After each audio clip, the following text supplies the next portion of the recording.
Hai Sobat Sapa, balik lagi bareng aku di sini Felis, dan pada episode kali ini kita punya dua bintang tamu anak muda keren, ya kan? Tapi sebelum itu mohon maaf kepada Sobat Sapa karena kita sudah hampir berapa minggu tidak membuat episode baru dikarenakan beberapa host dan tim kreatif juga punya gawai gitu ya, so sibuk. Dan kita langsung perkenalkan. Ada dua bintang tamu kita, pemuda yang keren-keren, yang pasti mereka tidak hidup di dunia lain. Wah. Langsung saja ada Bang Niko. Selamat sore Bang. Semuanya.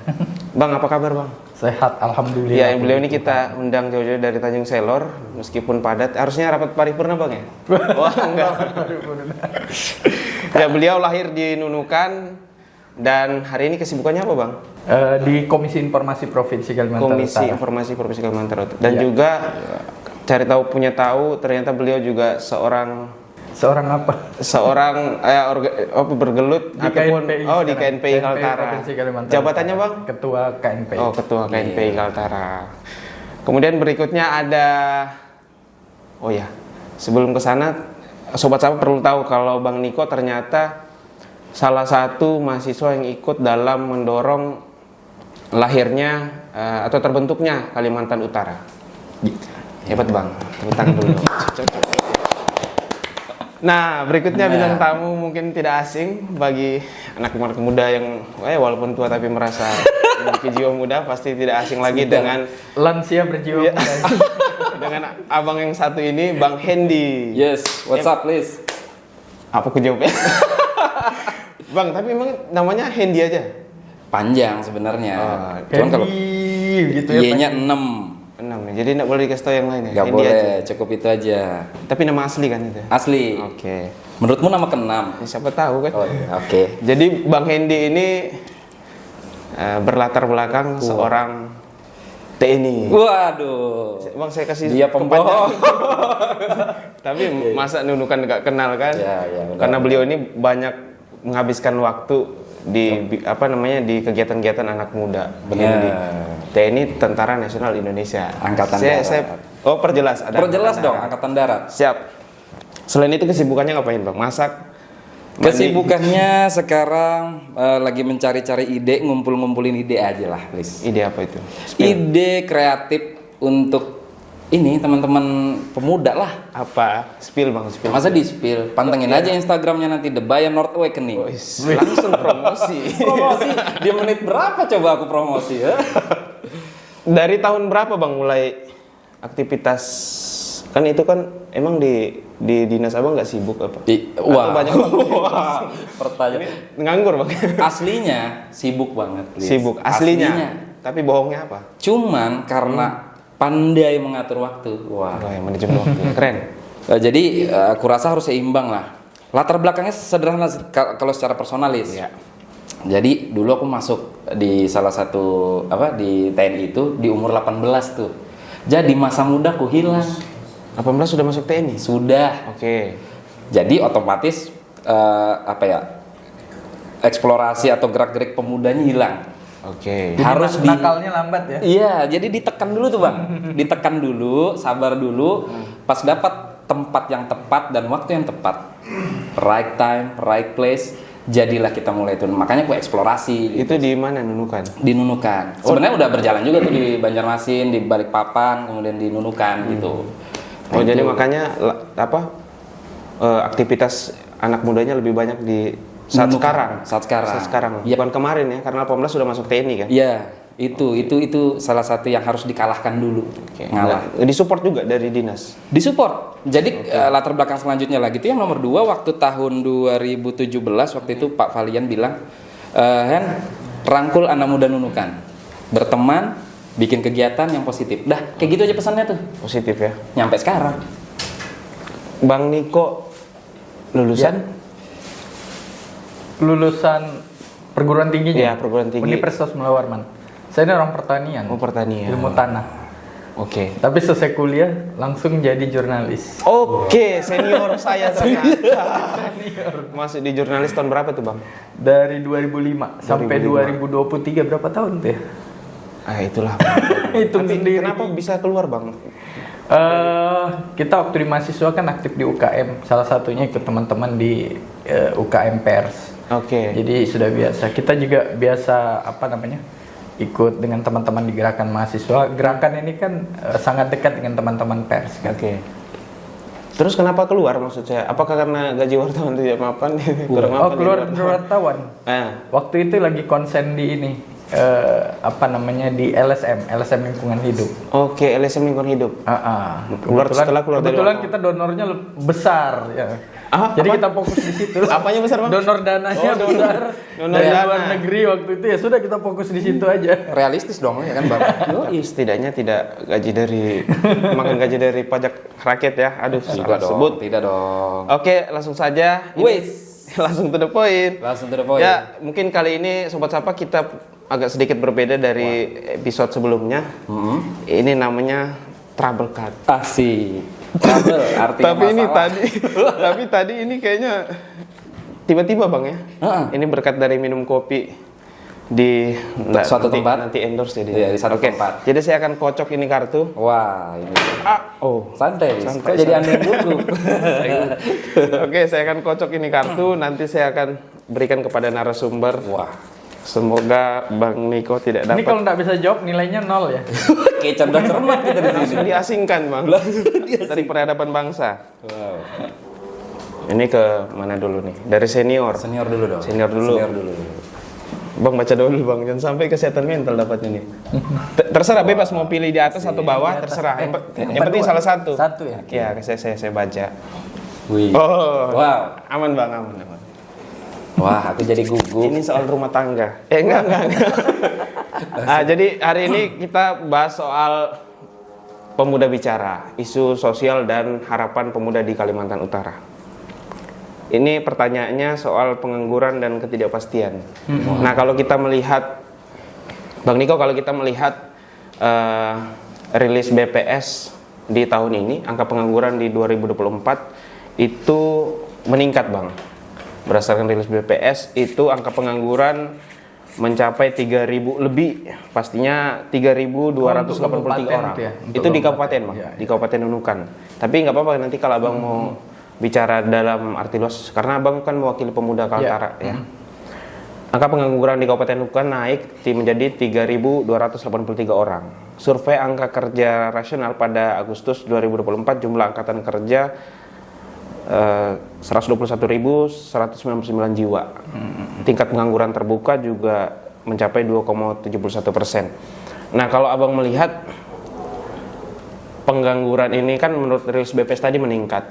Apa yang menyebabkan? Apakah karena hari ini pemerintah gitu tidak mampu menyediakan lapangan kerja dengan jumlah lulusan sarjana yang tiap tahun bahkan tiap berapa bulan itu bertambah terus? Seperti apa tanggapannya, Bang? Iya, tadi aku baca rilis BPS yang untuk provinsi ya, Provinsi Kaltara itu dia sebenarnya fluktuatif. Mereka hitung per berapa bulan di tingkat provinsi itu antara 4 sampai 3,9. Itu angka pengangguran terbuka dari sekitar hampir 400.000 usia produktif begitu kan, usia produktif. Jadi sebenarnya kalau kita rata-rata paling sekitar 15.000 sampai 20.000 lah. Nah, kalau ditanya faktornya apa-apa itu memang harus perlu pengkajian lebih dalam karena di BPS itu kan tidak disebutkan faktornya apa. Apakah karena misalnya usia produktif tuh ada gitu kan, umur berapa, mungkin pertambahan ada yang sebelumnya misalnya 29 tahun jadi 30 tahun, itu juga termasuk. Bisa juga ada yang baru selesai sekolah dan sebagainya, atau bisa jadi juga ada orang yang datang. Nah, kalau maksudnya pendatang, pindah ke sini. Misalnya ada orang kerja, dia kerja, kemudian membawa keluarga, ada anaknya, ada istrinya juga, akhirnya masuk kategori pengangguran terbuka itu kan. Jadi banyak faktor itu yang memang perlu dikaji lebih jauh. Nah, kalau dibilang apakah pemerintah belum sanggup, sebenarnya kalau cuma angka 15.000 20.000 itu membuka lapangan pekerjaan mungkin tidak sulit kan. Cuman persoalannya kita kembalikan ke tadi, penyebabnya itu apa? Mungkin misalnya ada disabilitas, ada dia tidak pendidikannya rendah, ada kualifikasi atau keterampilan dia tidak memadai. Nah, ini yang perlu kita petakan dulu kan sebenarnya. Jadi pemerintah tuh bisa tahu kebutuhannya tuh seperti apa. Apakah, atau misalnya sekarang kan trennya orang tamat kuliah kebanyakan pengen jadi PNS kan? Iya. Nah, sementara misalnya pemerintah menyiapkan lapangan pekerjaan di sektor perkebunan, di wirausaha, maupun misalnya membuka lapangan pekerjaan di perusahaan-perusahaan, kan itu jadinya tidak masuk karena Tapi, orang lebih ngincar Ya, PNS. saya ingin follow yang soal tadi. Banyak anak lulusan sarjana itu pengen jadi PNS. Dan kenapa tidak misalnya kerja di perusahaan swasta? Tapi Iya. kalau kemarin pada saat job fair itu, justru perusahaan-perusahaan itu punya dalih, Bang. Mereka ingin mencari tenaga skill. Nah, kalau Abang melihat lulusan kita ini punya skill nggak untuk bisa diserap lapangan kerja, terutama perusahaan-perusahaan swasta, Bang? Nah, itu dia. Sebenarnya begini, kalau misalnya di Hong Kong, kemudian saya juga lihat di beberapa daerah kemarin saya sudah lihat juga, sempat baca yang dilakukan ketika ada pengangguran. Pengangguran ini mendaftarkan diri ke pemerintah, mungkin lewat Disnaker dan sebagainya. Nanti mereka diberi pelatihan sesuai dengan kualifikasinya, diberi pelatihan. Kemudian ini jadi kayak apa sih kalau tender itu apa namanya? Katalog. Jadi dia datanya tersedia. Ketika perusahaan butuh, dia sudah lihat kualifikasinya, kemampuannya. Mereka tinggal panggil saja, nggak perlu lagi wawancara dan sebagainya karena semua sudah ada. Tentu tadi dengan memberikan pelatihan-pelatihan kepada mereka. Nah, itu di daerah mana kemarin saya baca, itu sudah menerapkan itu. Nah, jadi dari situ kita sebenarnya tahu ukuran perusahaan itu skill apa. Biasanya kan mereka mencari yang berpengalaman kerja. Padahal yang baru tamat pun mungkin juga punya kemampuan yang sama dengan yang punya pengalaman kerja 1-2 tahun. Tinggal sebenarnya bagaimana kita menata kelolakan ini sebenarnya untuk memetakan tenaga skill, tenaga yang baru. Dan penempatannya di mana kan itu sebenarnya mungkin pemerintah bisa melakukan itu, pemetaan seperti ini. Tadi saya ingin juga follow yang soal PNS. Banyak lulusan yang ingin jadi PNS. Kalau dibilang hari ini itu karena culture-nya nunukan, saya tidak tahu terjadi di wilayah lain atau tidak, tapi kayaknya culture-nya nunukan seperti itu. Aku tidak menjustifikasi, tapi rata-rata obrolan gitu. Kalau misal ini orang-orang tua ya. Kalau misalnya orang-orang tua rata-rata. Jadi kalau misalnya anaknya nggak pakai seragam, bukan PNS, dianggap belum mapan. Kalau seragam pramuka nggak? Seragam pramuka juga boleh kan? Oh, boleh tuh, Bang, karena diajarkan cara. Nah, gimana tuh, Bang, menurut Abang? Abang kan bukan seorang background yang berseragam. Memang macam-macam ya. Misalnya di masyarakat. Tapi kalau kupikir juga macam-macam lah pemikiran. Ada memang mungkin terutama orang tua ya yang merasa bahwa dia punya status sosial yang lebih bagus ketika kerja sebagai pegawai negeri. Tapi ada juga anak-anak muda mungkin yang berpikir bahwa kenapa kita harus memilih jadi pegawai negeri? Kita pernah bencana COVID ya. Kan di situ kelihatan sektor swasta itu rata-rata gulung tikar lah, banyak yang hancur kan, bisnis-bisnis hancur, orang yang berwirausaha hancur. Di situ orang melihat yang survive siapa? Cuman PNS, TNI, Polri, pegawai-pegawai pemerintah saja yang survive waktu itu. Dia di rumah, kerja di rumah atau tidur-tiduran sambil kerja, tapi gaji jalan, tunjangan jalan, tidak dipotong dan sebagainya.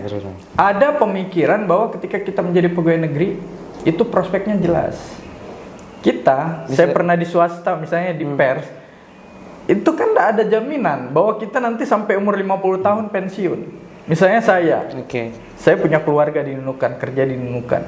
Ketika kantor bilang kamu ke Jakarta, kamu ke ini, sementara di satu sisi kita punya pilihan bersama keluarga, saya berhenti.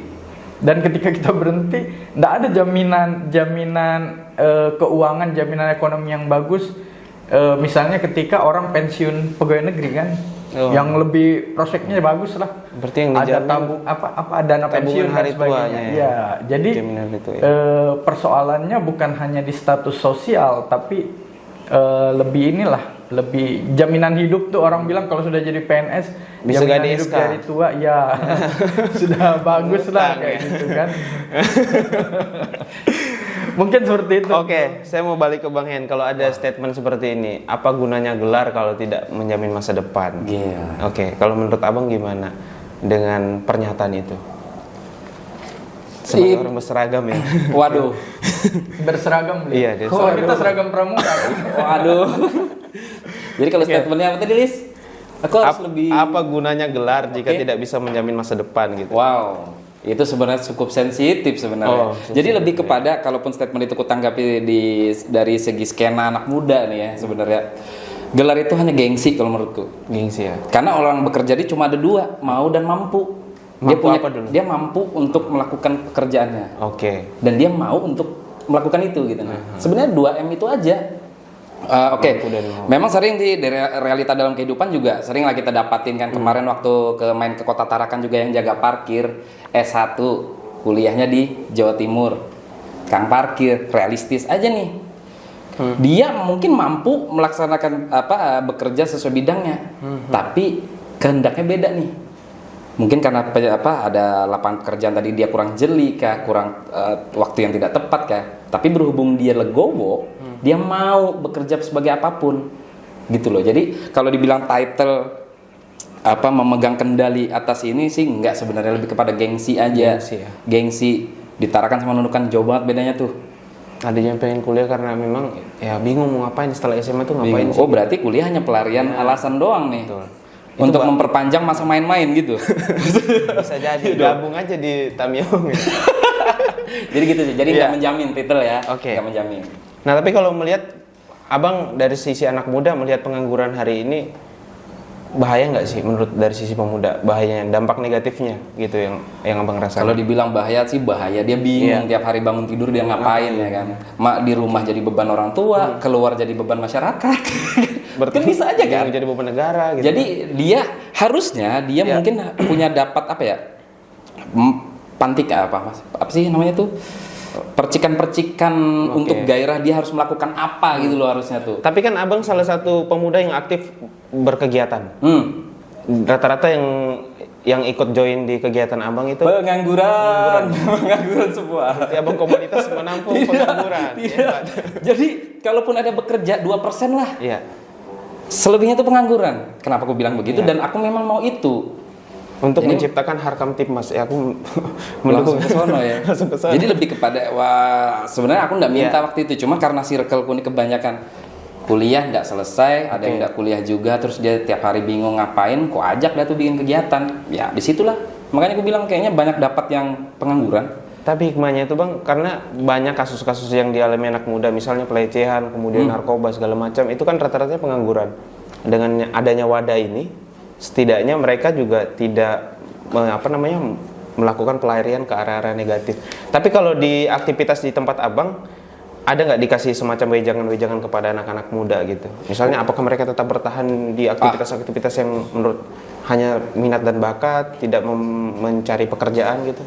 Kalau wejangan untuk anak muda itu sama aja seperti, mohon maaf nih, dalam tanda kutip omong kosong sebenarnya. Tapi lebih baik kita ketindakan aja tuh. Apa yang kita lakukan, learning by doing aja. Gak usah kita kayak banyak cincong ngasih tau mereka, lo yang jadi orang yang bener ya. Oke. Nanti bikin kegiatan kayak gini-gini ya. Enggak tuh, itu Jadi, urusan oke. orang tua tuh. Nah kita lebih baik ngasih dia bukan ada ya, kegiatan. Ntar dia tahu tuh, ih kayaknya aku suka di sini nih. Nah muncul tuh, bang aku bisa kayak gini bang. Nah ternyata dia ngedesain nih. Dapat satu. Oh, ternyata yang satu nih jago apa ngangkat-ngangkat, enggak apa-apa. Setidaknya dia punya kemauan dong. Oke. Sobat Sapa perlu tahu Bang, wadah-wadah yang Abang selama ini siapkan, kalau dari informasi yang aku himpun gitu ya. Tidak hanya satu kegiatan Bang, ada banyak. Spill dong, apa aja itu Bang? Mulai dari apa? Oke, mulai dari pertama musik keras, underground, metal. Keras tuh apa? Musik keras. Lepar. Oh enggak. Rock ya, Oh, ya benar, musik iya. rock dah gitu ya. Jadi musik rock itu yang pertama tuh. Lari selanjutnya di skateboard, teman-teman Skena. skateboard. Oh, ada skena. Belum disandang. Terus ke boxing juga, tinju. Terus Tamiya yang baru-baru ini juga. Kemarin sempat ya sebenarnya Aku lebih hobi ke olahraga yang ekstrim. Oke. Atau kegiatan ekstrim kayak musik keras, tinju, apa segala macam. Karena gini, kurasa itu adalah wadah yang tepat untuk anak muda yang adrenalinnya lagi bergema-gema tuh. Jangan dikasih dia kegiatan yang lembek. Kalau cowok, kayaknya bukan aku nih. Tapi coba kita kasih dia musik keras, explore dia. Anggap aja gini, dia bangun tidur, dia ditekan emaknya nih buat kerja nih. Tapi ketemu musik keras, dia teriak di situ. Wah, ini aku banget nih, emosiku meluap. Akhirnya apa? Kriminal mungkin nurun, hobi dia naik. Mungkin kayak gitu. Meskipun genre musik anak nunu kan nggak semua ke situ. Nggak kan? semua ke situ. Tapi setidaknya yang udah kulakuin adalah lebih kepada mewadahi orang-orang ekstrim. Bahasa ekstrim di sini kayak lebih dia tuh punya adrenalin tinggi, Bang. Bukan anak-anak yang kriminal gitu. Tidak. Tapi berindikasi arah kriminal Oke. mungkin gitu. Mungkin Oke. semua orang kan bisa berbuat itu gitu Oke, loh. sip. Tapi didindingin lah. Oke. Saya mau balik ke Bang Niko sedikit. Saya kelupaan tadi Bang soal BLK. Oke, silakan minum. Minum dulu. BLK kita nunukan punya BLK. Balai Latihan Kerja. Selama ini menurut Abang itu difungsikan nggak? Kalau lihat di media sosial biasa mereka melakukan rekrutmen setahun bisa sekali atau dua kali mungkin ya. Kayak gitu. Itu yang tadi aku bilang sebenarnya itu bisa diintegrasikan bagaimana kita memotret, memetakan potensi tenaga kerja dengan keterampilannya itu yang ada. Kedua apa namanya? Perusahaan-perusahaan atau user nanti juga bisa melihat kebutuhan-kebutuhan mereka. Kalau 15.000, kalau kita berpikirnya rata saja, ini hanya berpikir bahwa ada yang butuh pekerjaan, tapi kita tidak memilah bahwa skillnya beda, kemampuan ada disabilitas di situ dan sebagainya. 15.000 tidak susah.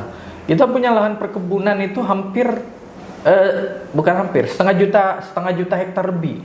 Setengah juta hektar lebih dan 300.000 hektar itu diantaranya adalah lahan perkebunan swasta, perkebunan sawit, perkebunan besar sawit swasta.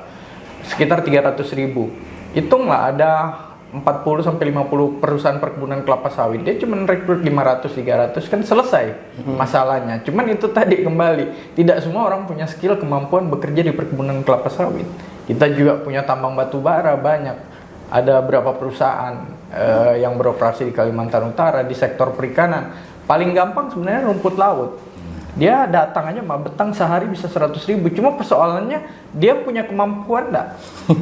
Ya kan? Termasuk ketahanan. Itu kan duduk dari pagi sampai sore. Dia tahan enggak? Begitu kan? Apalagi anak-anak yang nggak pernah olahraga, biasa manja, disuruh kerja itu mana mau. Iya. Jadi sebenarnya lapangan kerja itu banyak kalau di Kalimantan Utara. Kesempatan untuk pengembangan diri, pengembangan keterampilan juga ada. Malah kalau kita lihat misalnya di beberapa instansi itu kan permodalan juga ada. Cuma itu kembali lagi, tidak semua orang bisa melakukan itu. Oke. Adapun dia punya skill tapi nggak punya orang dalam. Itu juga sampai sekarang. Nah, abang itu keren abang banget. mengamini itu nggak Terjadi terjadi sampai sekarang? terus nih, Bang. Kalau itu kurang ngerti ya.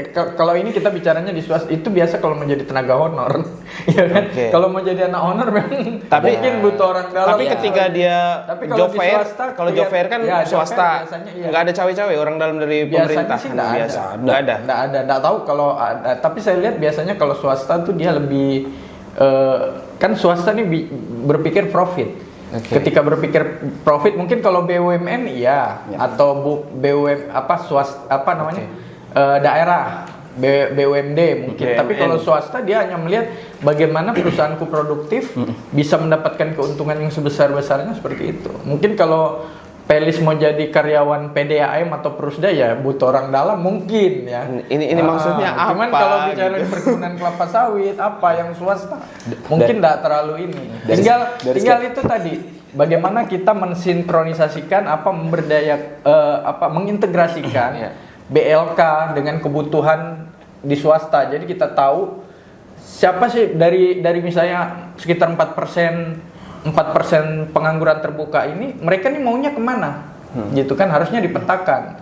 Kalau ternyata misalnya, sebagian besar jadi pegawai negeri, ya sudahlah bingung, sudah pemerintah bubar aja sudah. Saya menyaman di Berarti mau wartawan jadi aja. pegawai negeri semua. Tapi kalau misalnya, yang Iya. berminat di perkebunan punya keahlian Oke. itu kita petakan. Kebutuhan perusahaan perkebunan sawit kita begini, kebutuhan dunia pertambangan kita seperti ini, sektor perikanan seperti ini.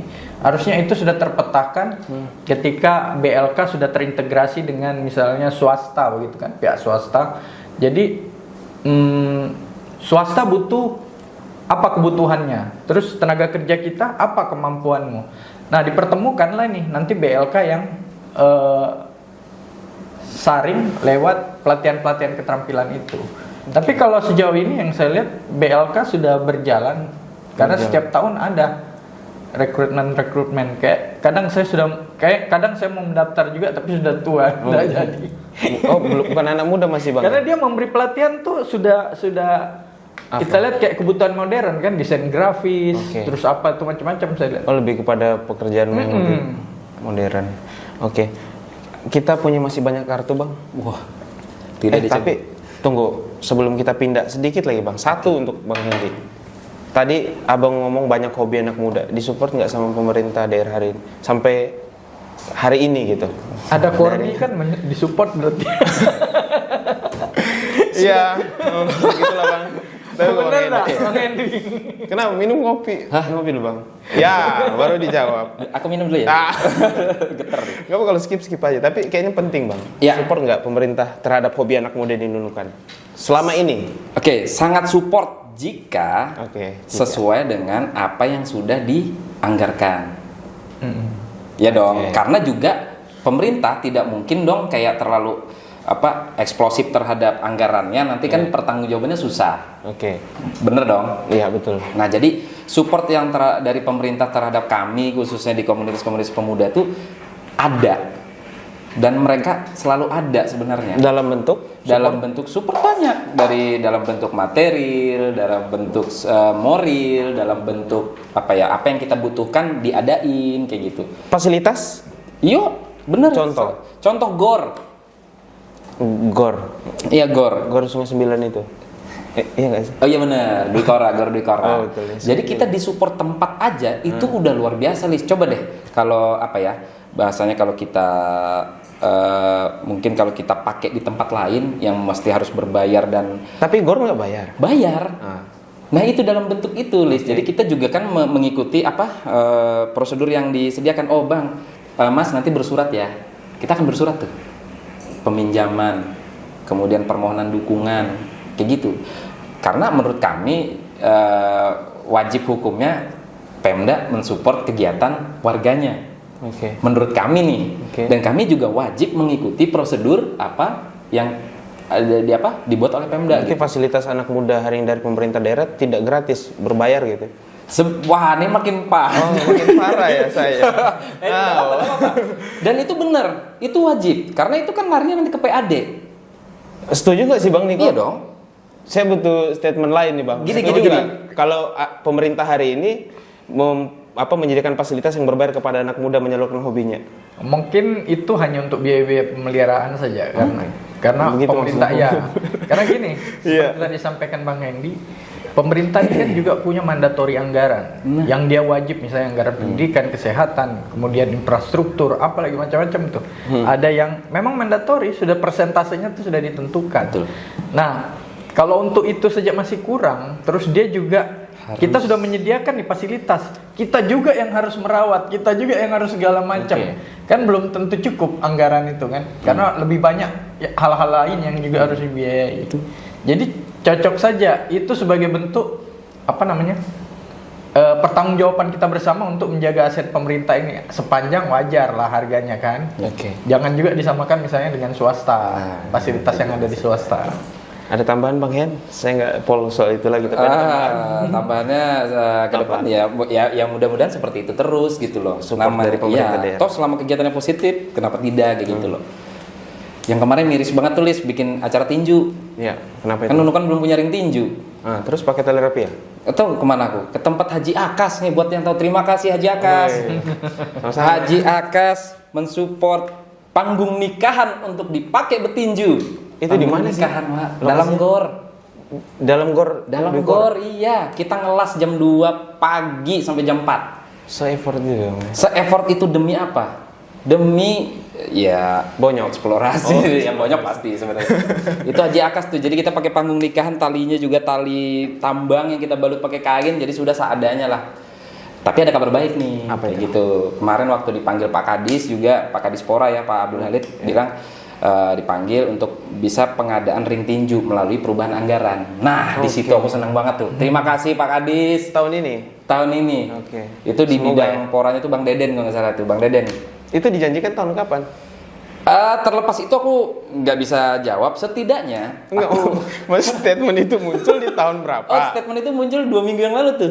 Oke, baiklah. Ya, seminggu yang lalu. Berarti tahun ini. Jadi aku nggak terlalu Perubahan berharap ini juga. perubahan 2025. Nah, benar. Jadi kalaupun dia perealisasiannya mau tahun ini, mau tahun depan nggak masalah. Yang penting ada tempat kita nggak malu lagi tinju. Semoga abang bisa mencetak atlet-atlet yang berprestasi.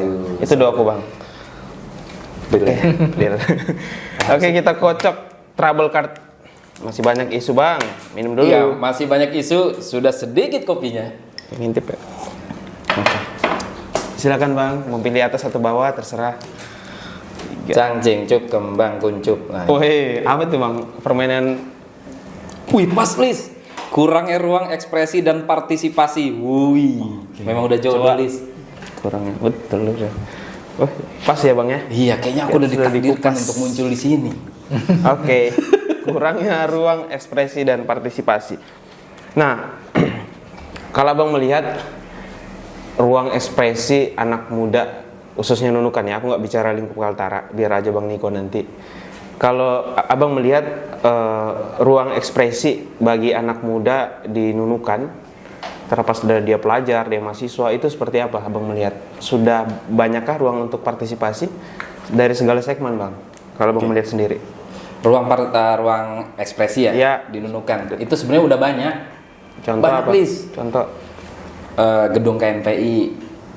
di mana tuh? Wih, kok Anda tidak tahu? Enggak, aku cuma pastikan aja. Sobat siapa perlu tahu yang belum tahu kan? Di Ya, mana gedung terletaknya? KNPI itu di Nunukan Selatan. Gadis, dekat Gadis. Nah, dekat Gadis. Rusun. Nah, Oh, Rusun. sudah lebih spesifik. Terus Gor Dwi Kora. Oke. Lapangan tenis di Inhutani, mungkin itu bisa.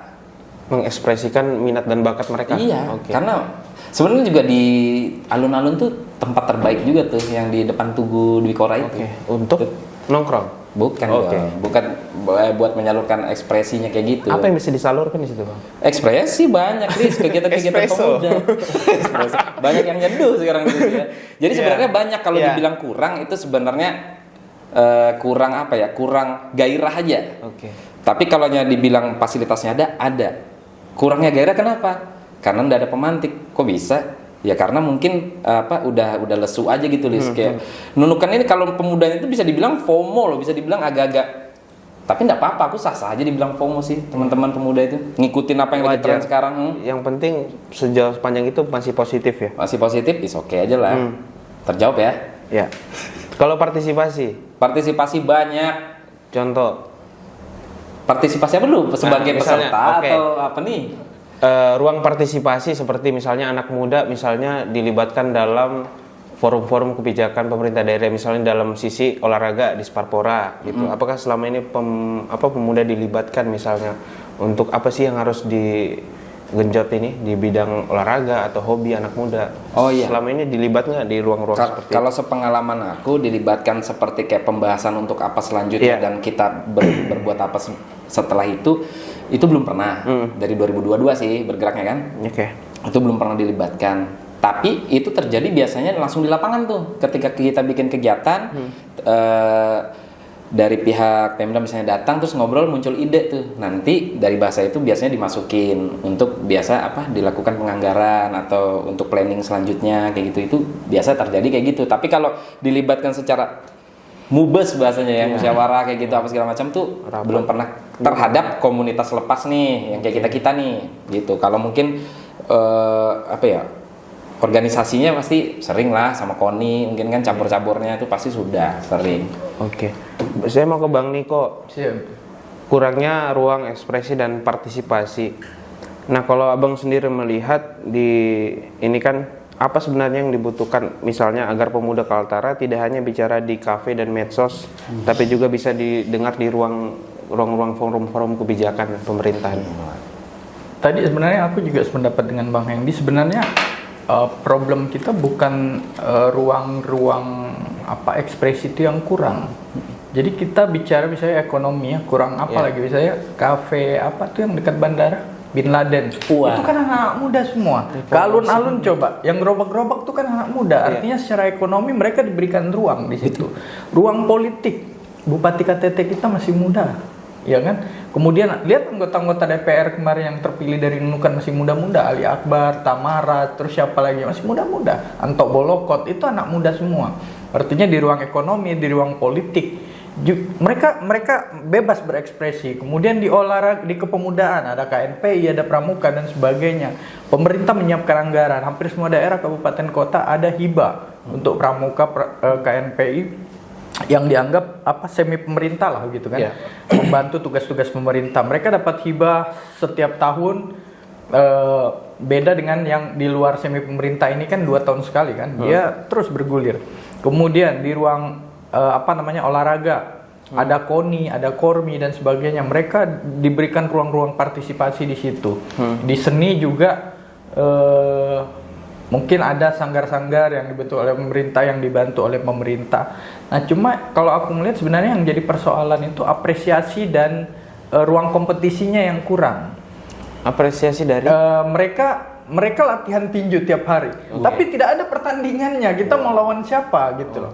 Dia hebat, tapi tidak diberikan apresiasi. Harusnya aku kan sebagai atlet profesional misalnya, aku bertinju menang, ada yang aku dapat gitu kan. Nah, tapi ini kurang. Kompetisinya kurang dibuat. Kemudian apresiasi yang diberikan pemerintah kepada orang-orang ini juga kurang. Tapi kalau ruang yang diberikan, saya pikir sama lah. Sudah banyak sekali. Asli. Berarti pemuda harus juga diberikan apresiasi oleh pemerintah. Harusnya. Biar semangat. Kompetisinya juga harusnya dibuka. Sebenarnya musik, paling tidak ada yang berjenjang. Kalau misalnya di Kristen ada Pesparawi, Pesparani dan sebagainya. Nah, yang lain-lain juga harusnya diberikan ruang.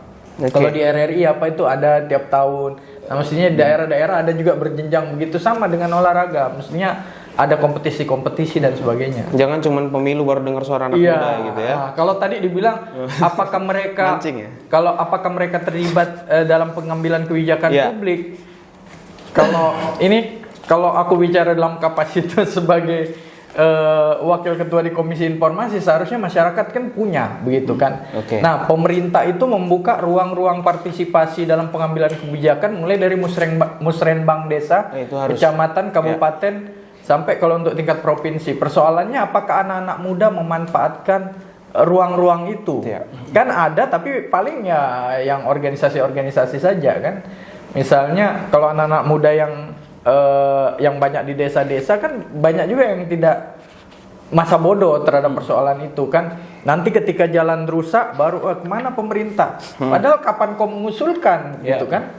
Tiba-tiba rusak, ngomel-ngomel dan sebagainya, padahal tidak pernah terlibat berpartisipasi di musrenbang dan sebagainya. Ruang itu ada tapi belum tentu dimanfaatkan. Apakah dimanfaatkan atau tidak kan?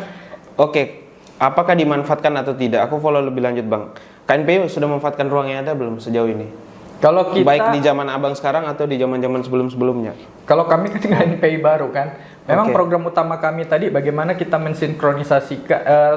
Kalau kita kan di pusat aktivispreneur, bagaimana diarahkan pemuda-pemuda ini bisa menjadi aktivis yang bisa berwirausaha. Kemarin kami juga sudah diskusi dengan gubernur misalnya bahwa kita akan mengambil ruang-ruang yang ada di BLK. Ketika BLK nanti membuka peluang, kita berikan kesempatan kepada teman-teman. Modal-modal usaha yang ada di yang ada di perangkat-perangkat daerah itu bisa diakses oleh pemuda-pemuda. Ya tentu ruang-ruang itu akan kita manfaatkan. Jadi banyak cara. Tadi selain dari musrenbang kan kita bisa menyampaikan semacam kertas kebijakan atau bahkan bisa dalam bentuk draft peraturan gubernur versi kita atau dalam bentuk SK gubernur kepada pemerintah daerah untuk mengambil kebijakan misalnya yang pro terhadap masyarakat atau pemuda. Kalau di KNPI kami belum pernah melakukan itu misalnya, tapi ketika saya di LSM kami beberapa kali misalnya membuat draft peraturan daerah. Misalnya tentang masyarakat hukum adat, itu kita sampaikan ke pemerintah daerah, itu menjadi masukan buat mereka untuk menyusun.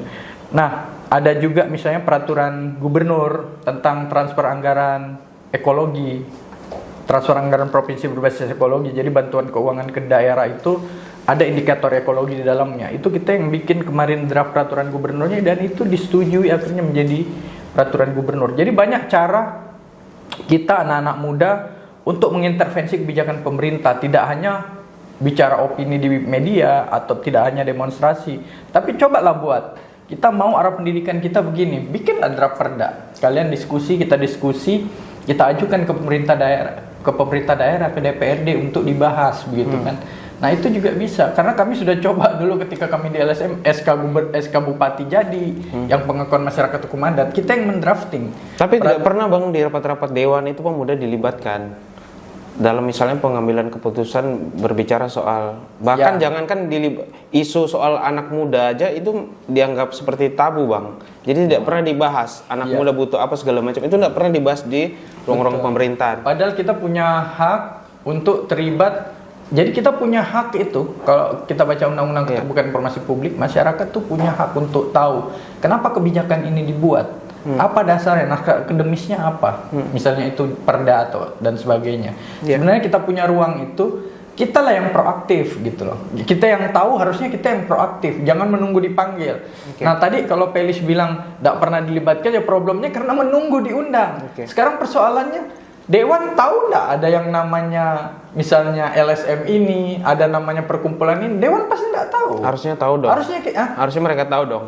Pada saat mereka kegiatan Bang Hendi, pada saat mereka terjun kampanye, mereka hampir semua di lorong-lorong gorong-gorong aja mereka pergi.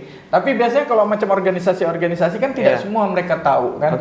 Nah makanya kita butuh bagaimana kita yang proaktif untuk berpartisipasi di situ. Seperti yang saya bilang waktu kita di LSM, kami pernah mendrafting perda, pernah mendrafting pergub, sampai SK Bupati kita pernah, dan itu paling hanya dicoret-coret sedikit untuk redaksionalnya diperbaiki dan sebagainya. Itu bisa kita lakukan. Ya mudah-mudahan nanti kami di kegiatan kepemudaan yang lain juga bisa melakukan itu, bagaimana mendorong misalnya perda atau peraturan gubernur yang pro atau berpihak pada kepentingan anak-anak muda di Kalimantan Utara. Mudah-mudahan.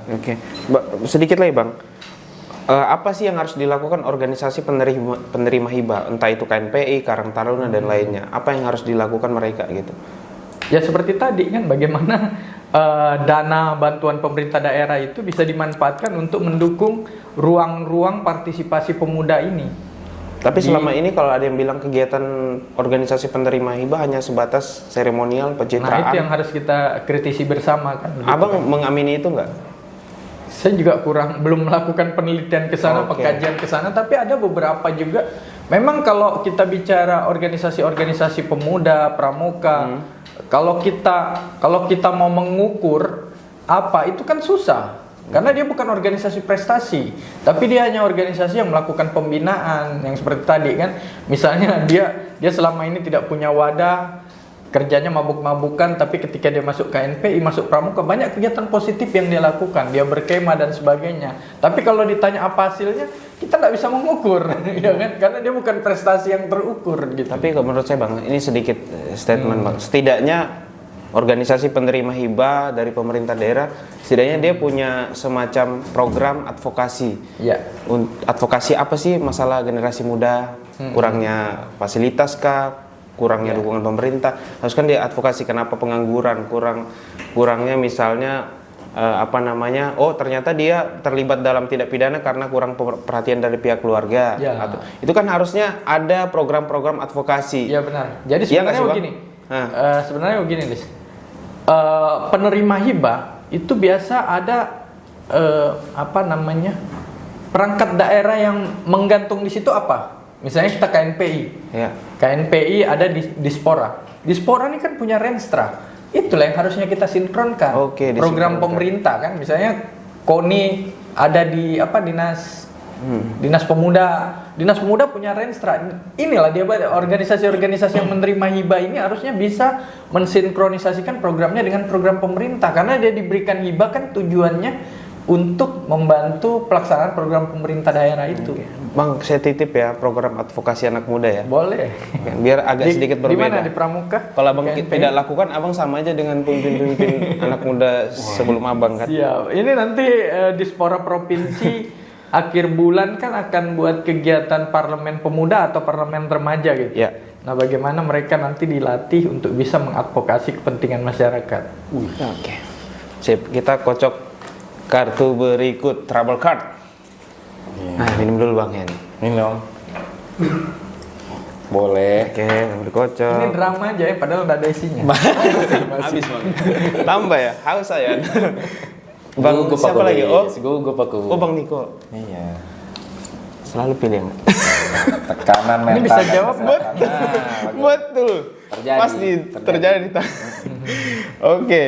Ini kayaknya di setting ya di sini. Enggak. Iya, Kayaknya tulisannya itu semua nih, Lis. Tadi diarahkan pilih yang paling atas aja. Oke, kesehatan. Abang psikolog juga ternyata. Saya baca profil Abang, ternyata Abang seorang psikolog. Wah. Oke, tekanan mental dan kesehatan. Nih, kalau Abang sendiri melihat, Abang kan juga mantan jurnalis. Saya sebut saja Tribun Bang ya. Radar juga pernah. Cie. Oh Radar juga pernah. Oh, banyak ya Bang. Koran Kaltim juga pernah. Nomaden ya, Anda berpindah-pindah tempat. Ya Bang, kalau Abang melihat, Abang punya pengalaman sebagai jurnalis, melihat kenapa bisa sampai terjadi, terlepas dari dia anak yang dari keluarga yang broken home. Nah, kenapa bisa sampai terjadi anak-anak depresi, kemudian sampai melakukan hal-hal yang menurut saya dan menurut publik itu tidak menyangka gitu. Contoh kayak kemarin ada pemberitaan soal anak muda yang gantung diri gitu. Nah, kalau Abang sebagai dari sisi mantan jurnalis sekaligus pemuda, kenapa bisa terjadi sampai separah itu gitu? Dan apa sih yang harusnya, siapa sih yang sosok yang terlibat untuk mendukung atau membuat supaya anak muda tidak sampai mengambil keputusan untuk mengakhiri hidupnya gitu? Ya. Agak drama ya pertanyaannya. Sebenarnya ini Sama. psikolog yang lebih ngerti Iya. ya begitu ya. Nah, cuma aku melihat kan Iya. persoalan-persoalan itu kan banyak yang harusnya terlibat. Misalnya dia di dalam keluarga itu mendapat dukungan keluarga enggak? Kemudian dia di lingkungan agamanya, kalau dia taat beribadah, taat beragama, semestinya dia bisa berpikir bahwa ini dosa dan sebagainya.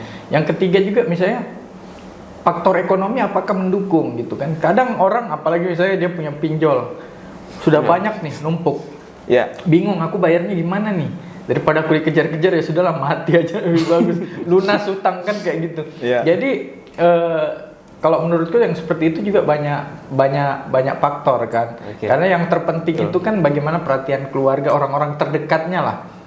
Istilahnya itu pasti perhatian dari orang-orang terdekatnya itu yang lebih penting untuk menghindari depresi seperti itu kan. Karena kadang kalau saya baca-baca berita nih lah, rata-rata orang itu tidak punya teman. Tidak punya orang yang dipercaya untuk menceritakan apa persoalan yang dia hadapi. Itu akhirnya dia merasa sendiri, tidak punya apa-apa lagi, ya pilihannya ya bunuh diri atau melakukan kegiatan yang lain-lain. Sebenarnya ada tuh ya Bang, ruang-ruang untuk, nggak tahu kalau di tempat lain di Nunukan, di negara luar pun itu kayaknya sepertinya saya pernah lihat itu di sosial media, ada ruang-ruang khusus untuk ataupun tempat atau organisasi khusus untuk konseling gitu.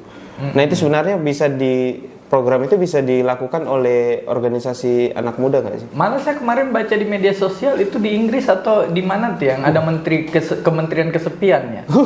Itu serius Iya. banget. Saya nggak tahu itu bercanda atau betul, tapi dia bahasnya serius bahwa ada Kementerian Kesepian yang dibentuk karena kasus-kasus seperti ini, bunuh diri dan sebagainya. Saya nggak tahu apakah itu bercanda atau betulan, tapi dia menerasikannya tuh serius bahwa itu dibentuk karena tingginya kasus-kasus bunuh diri dan sebagainya, sehingga pemerintah perlu melakukan pendampingan. Di kita sebenarnya ada bimbingan-bimbingan konseling misalnya di tapi mungkin khusus anak dan perempuan yang ada di dinas DSP 3A. pemberdayaan.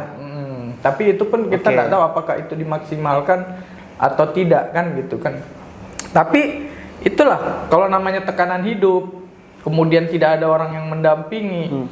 Kasus terakhir malah saya baca tuh ada dokter itu yang sudah dokter spesialis, malah di atasnya gitu sering jadi pembicara seminar dan sebagainya juga melakukan bunuh diri itu karena tekanan ini kan bukan hanya menyangkut ekonomi saja, tekanan mental itu. Tapi yang terpenting itu tadi, apakah dia masih punya orang yang bisa diajak bicara, apakah dia merasa ada yang masih memberikan perhatian ke dia. Tapi jeritan-jeritan anak muda sejauh ini didengar pemerintah nggak bang, menurut abang?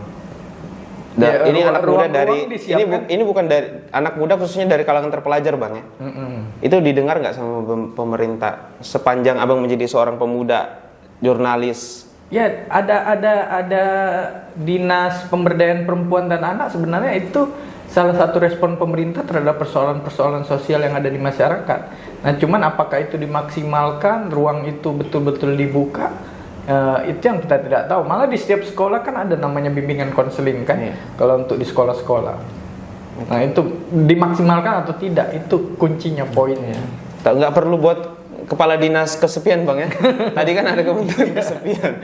Oke, Bang Hen, saya mau tanya. Aku ketawa dulu. Oh, Kesepian. Lucu banget.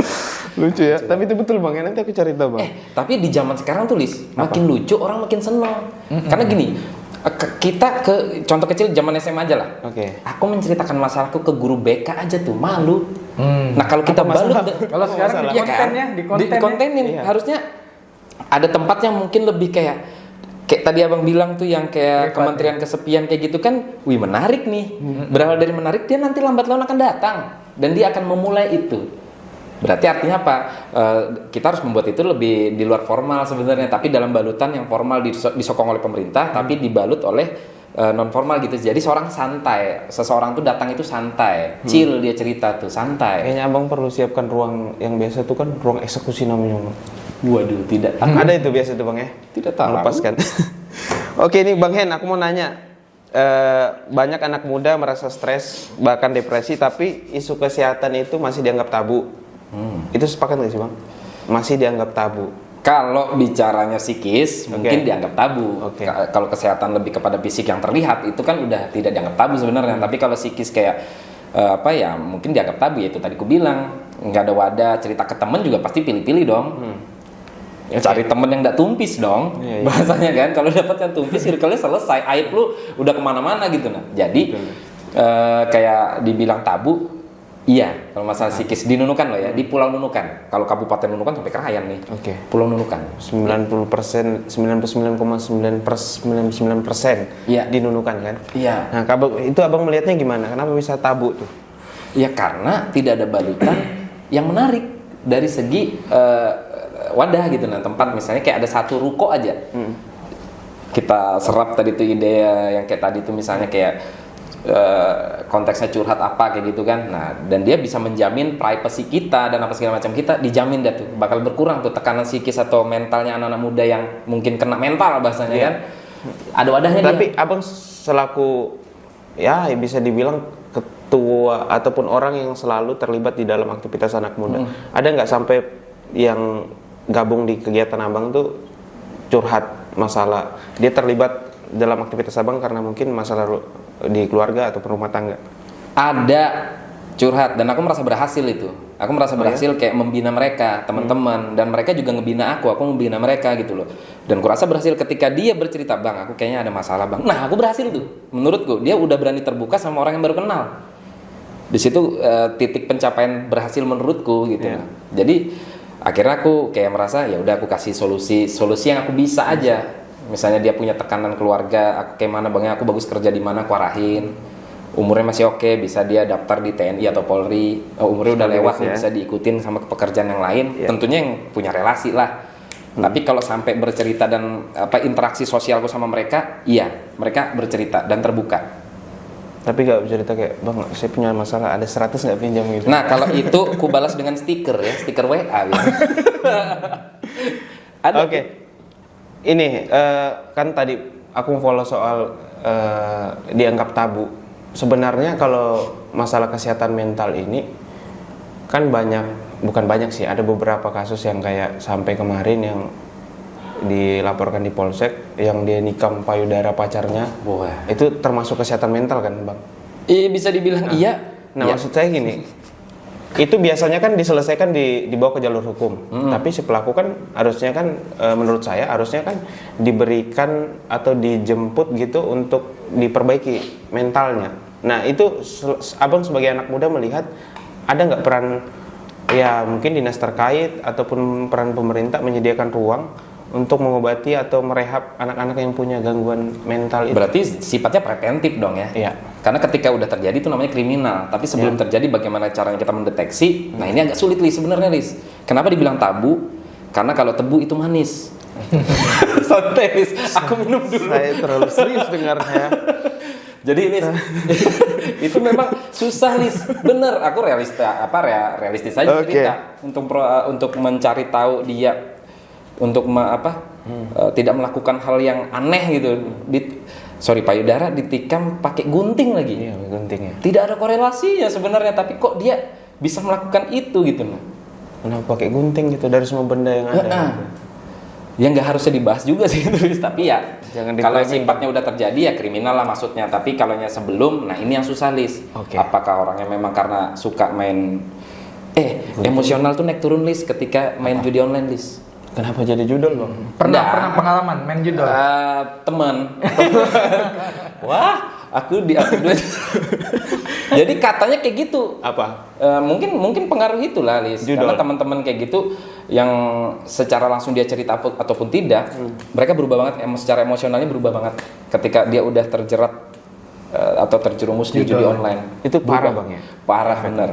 Sampai ngutang, sampai Iya. kayaknya Sampai jam 5 subuh ngetok rumah kita meminjam duit. Ada bang. ada bang. Ada kayak Wih, dia pergi ke Tanjung Salor dari Nukan bang maksudnya? Enggak. Effort Enggak ya? banget. biasanya Nah, kayak tapi gitu. saya lihat kalau kayak gitu ya, kalau sudah kecanduan di Nunukan nih, Iya. kalau misalnya ada yang tiba-tiba kita sudah lama nggak kenal, WA minjam duit atau pagi-pagi datang ke rumah untuk pelajari aja, 2 saja tuh persoalannya. Kalau nggak nyabu judi online. Nah, bener. Ya benar kan? Bener. 90% bisa dikatakan bener. Dia minjam, Nggak pernah dibalikin. sudah ketemu berapa belas tahun, tiba-tiba WA minjam duit. Ada manisnya nih kayaknya nih.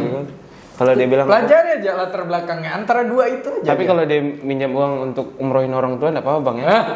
Itu Nggak, tidak kalau tahu itu diri jangan. dong. Oke. Karena dia sudah nekat seperti yang tadi. Dia tuh nekat. Oke. Jadi dia mungkin ini bisa random aja dia kan. Oh aku WA aja siapa tahu bisa. Nekat. Dan Beda abang- kalau kita abang ngomong ngasih. butuh ya. Kalau kita butuh paling enggak orang terdekat kita yang kita hubungi dulu kan. Iya. Dan ada rasa enggan dan enak juga ya kan bang. Iya. Kalau dia keluarga tuh lah minimal saudara. dia kayak broadcast gitu loh. Dia sudah ada tebar jaring. Terus dia minjam dikasih, anggaplah dikasih, terus nggak Iya. tahu kapan balikinnya gitu. Iya, dan itu udah kita anggap hilang aja sebenarnya. Tiba-tiba kita berubah profesi jangankan- jadi debt collector. Jangankan judol sama sabu, orang normal aja kalau ngutang sekembalinya. Langsung pura-pura Ini kok masih utang ya? Oke, saya jadi cocok trouble card-nya. Wah, ini sampai habis list. Enggak juga, tergantung. Kalau kopinya habis ya sudahlah. Kayaknya ini. Oke. Sat. Diskriminasi dan ketidaksetaraan. Oh, diskriminasi Berat dan kali ketidaksetaraan. Diskriminasi dan ketidaksetaraan. Wih. Boy, diskriminasi dan ketidak. Nah, kalau Bang Hendy sendiri melihat Langsung ya. Udah ada kayak Nah, prolog gitu, kayak diantar dulu, Inilah. kayak dikasih contoh, kayak ini langsung. ini gampang aja, Bang. Oke. Oke. Kalau aku bicara anak-anak difabel. Nah, itu kan ya mereka sebagian besar itu kan rata-rata juga pemuda. Iya. Nah, sejauh ini Bang melihat mereka pernah terlibat nggak dalam kegiatan-kegiatan yang bicara lagi difasilitasi oleh pemerintah? Karena perlu juga dong. Mereka kan ini kan kita temanya judulnya topiknya diskriminasi. Yoi. Nah, anak-anak teman-teman rekan-rekan yang difabel selama ini pernah nggak? Ataupun mungkin pernah minta ke abang, bang libatin kami dong, misalnya kayak gitu. Ngomongnya kayak gitu kok bang, libatin dong di dalam kegiatan-kegiatan ataupun aktivitas anak-anak muda. Oke. Pernah nggak ada yang kayak gitu? Sejauh ini langsung dijawab ya. Tidak Ya, pernah, karena tidak pernah bertemu dan tidak pernah ini. Tapi kalau pernah kulihat dan kudengar yang bikin tentang apa wadah untuk teman-teman penyandang disabilitas ada. Kormi Ada. tahun lalu kayaknya Kormi ya bikin kegiatan itu gitu. Dan aku tuh kepincut. Tau kepincut gak sih? Ada nggak? Oh iya ada. Ada. Betul. Jadi aku tuh kepincut tuh kayaknya asik banget ya kalau mereka dilibatin kegiatan apa ya? Kita bukan nanti aku takutnya di framing gitu kan, menjual ketidaksempurnaan atau segala macam. Justru mereka itulah jadi orientasi kita yang harusnya, aku udah dikasih apa ya bahasanya, yang tidak mereka terima. Waktu itu kegiatannya apa bang yang dilibatkan di Kormi itu? Saya lupa ya. Aku juga, tapi aku pernah dengar, Lis. Oh, iya. Ada kok. Kan ada Instagram, tinggal gue buka aja, Lis. Din, apa sih Din? Iya, waktu itu apa ya? Apa Din? Nah, di Fable Games, lu bayangin tuh. Gamesnya apa tuh? Oh iya ada kan itu Iya, pon ini untuk sih. Ya, nggak difabel apa-apa. kan ada Ada disabilitas. mewarnai No. anak-anak, Oh, diwarnai. Warnai aja berarti. mewarnai, ada lomba layang-layang. Tuh, Macam-macam ada olimpiade. coba. Oke. Sudah seada itu gitu nah. Dan aku pernah lihat bang, mereka tuh bisa menari. Perempuan-perempuan yang difabel itu, anak-anak perempuan yang difabel, menarinya bagus bang. Sumpah, aku pernah liput itu. Keren. Nah, kan? Jadi, Nah, kalau menurut abang, sejauh ini mereka sudah betul-betul dilibatkan nggak? belum Belum kalau di apa yang kubina ya, Oke. di dalam komunitas, dan aku pengen sebenarnya. Aku pengen, bener, The Bayan North Awakening tuh pengen banget bisa berkolaborasi sama teman-teman penyandang disabilitas. Di situ tuh nilai moral tertinggi bisa bekerja sama mereka. Nilai moral seorang manusia tertinggi itu ada di situ. Aku belajar dari mereka belajar dari kita sama-sama belajar. Jadi kayak masalah hal lain tuh kayak, include banget semuanya.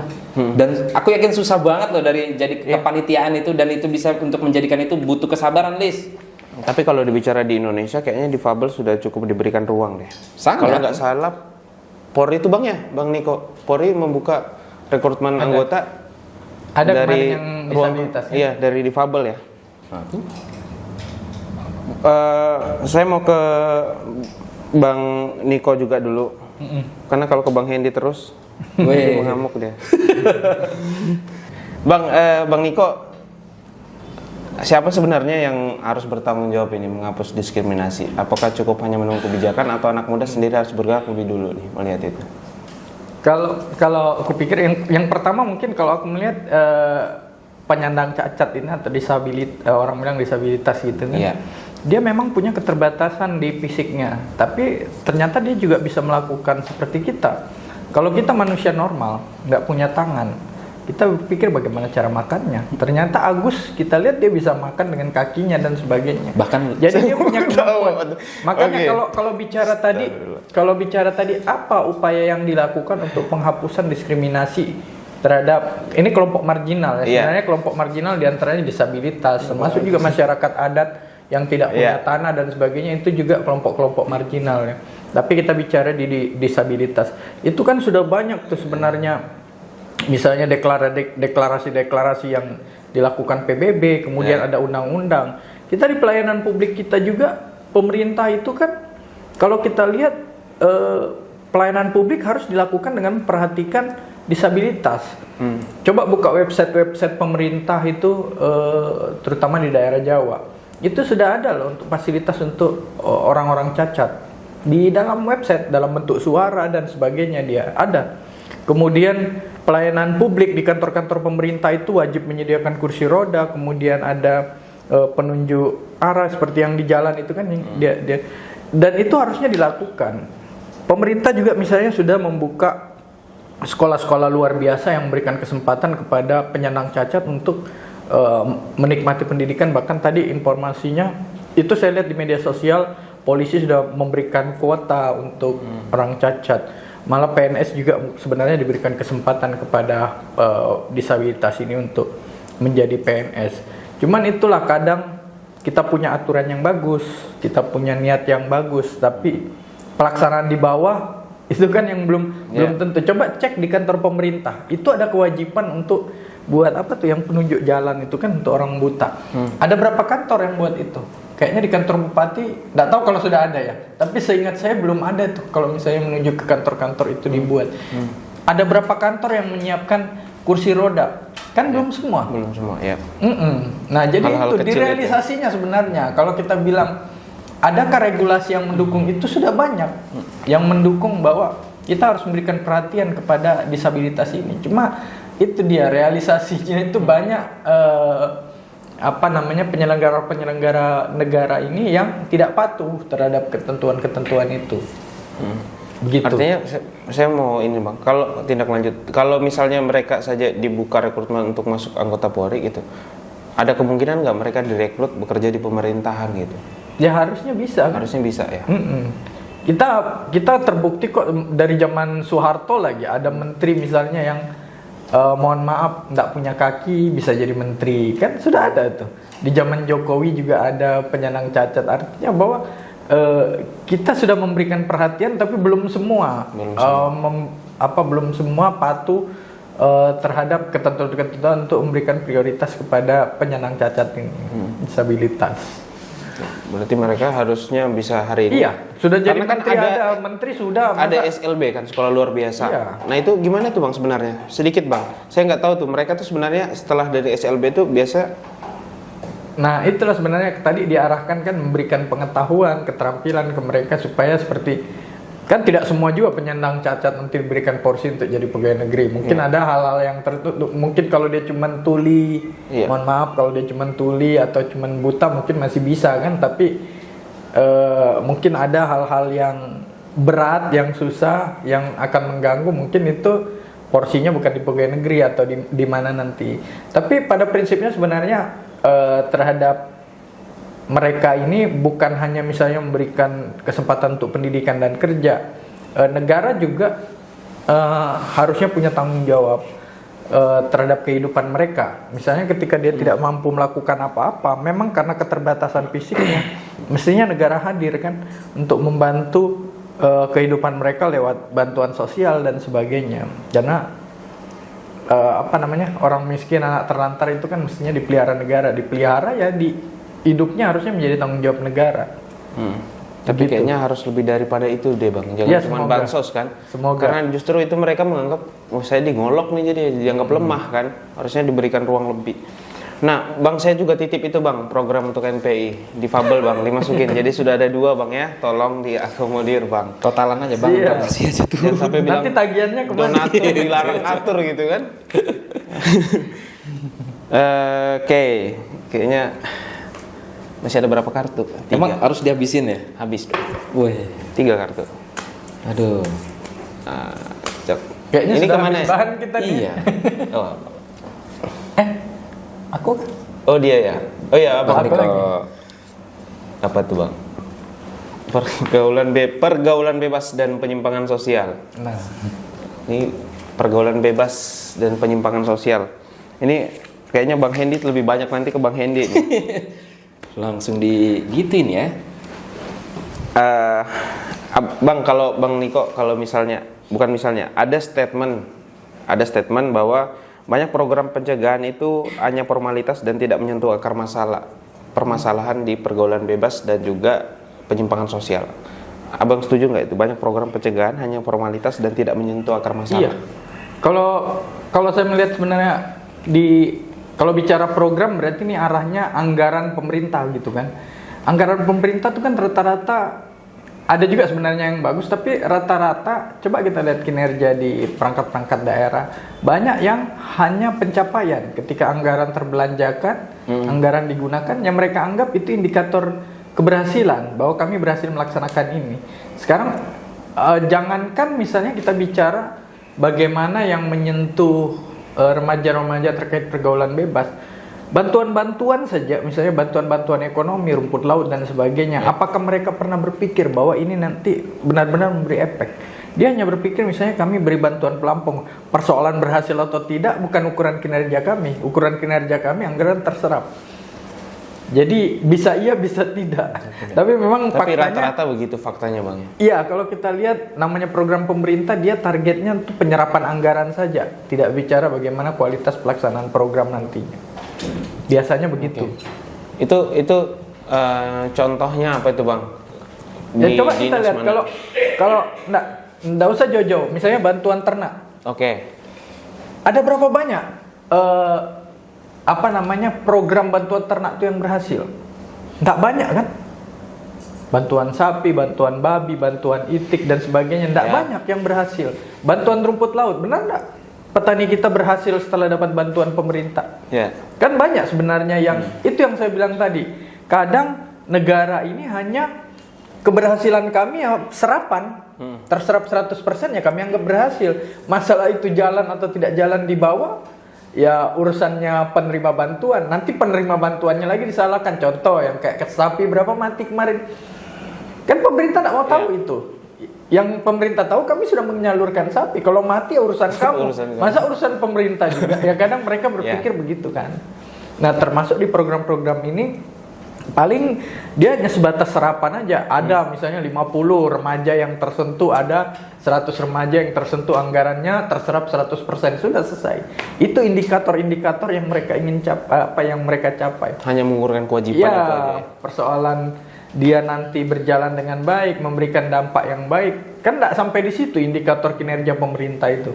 Oke. Kita inventarisir pergaulan bebas, mulai narkoba, kemudian lebih banyak itu kalau saya saya minta data di Polsek atau Polres, lebih banyak itu pencabulan. Kemudian rata-rata memang korbannya anak di bawah umur. Anak di bawah umur ya. Nah, ini kalau Bang melihat banyak anak di bawah umur dan juga rata-rata mereka pelajar. Itu ada yang menjadi apa yang menyebabkan itu, apakah karena memang pendidikannya di sekolah yang kurang? Sebenarnya begini. Atau peran orang tua kan juga sebenarnya besar. Coba baca berita-berita pencabulan terhadap anak-anak remaja gitu ya, anak-anak sekolah gitu. Itu kan kebanyakan karena orang tuanya sibuk bekerja. Mereka jarang berkomunikasi lah dalam keluarga. Ada juga misalnya anak-anak sekolah yang orang tuanya ada di Simanggaris, di Sebuku, ada di Malaysia. Artinya apa?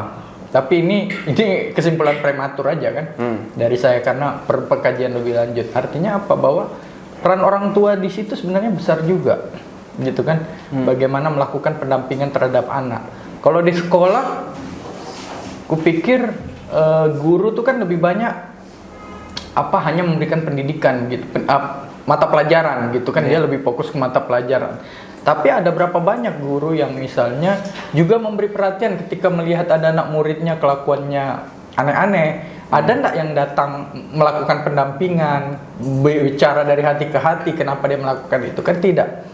Kebanyakan guru kan mungkin ada 1-2 begitulah guru yang juga melakukan pendampingan, tapi kebanyakan kan hanya mengejar target bagaimana mata pelajaran saya ini bisa terserap oleh anak-anak gitu. Makanya peran orang tua tuh paling penting sebenarnya di samping sekolah dan misalnya kegiatan keagamaan dia. Ini kalau dari berita-berita yang saya baca kan karena itu kan jarang orang tuanya sibuk bekerja atau orang tuanya tidak ada sama-sama dia kan. Apalagi misalnya di beberapa sekolah di Pulau Nunukan ini kan kebanyakan anak-anak dari Malaysia yang orang tuanya di Malaysia atau ada di Simanggaris dan sebagainya di daerah-daerah pedalaman sana. Berarti jadi pendampingan orang tua rata-rata yang menjadi korban itu mereka-mereka yang dari kalangan ekonomi menengah ke bawah ya. Karena orang tuanya sibuk bekerja, andai kan dia orang kaya. Punya banyak waktu gitu Bang ya.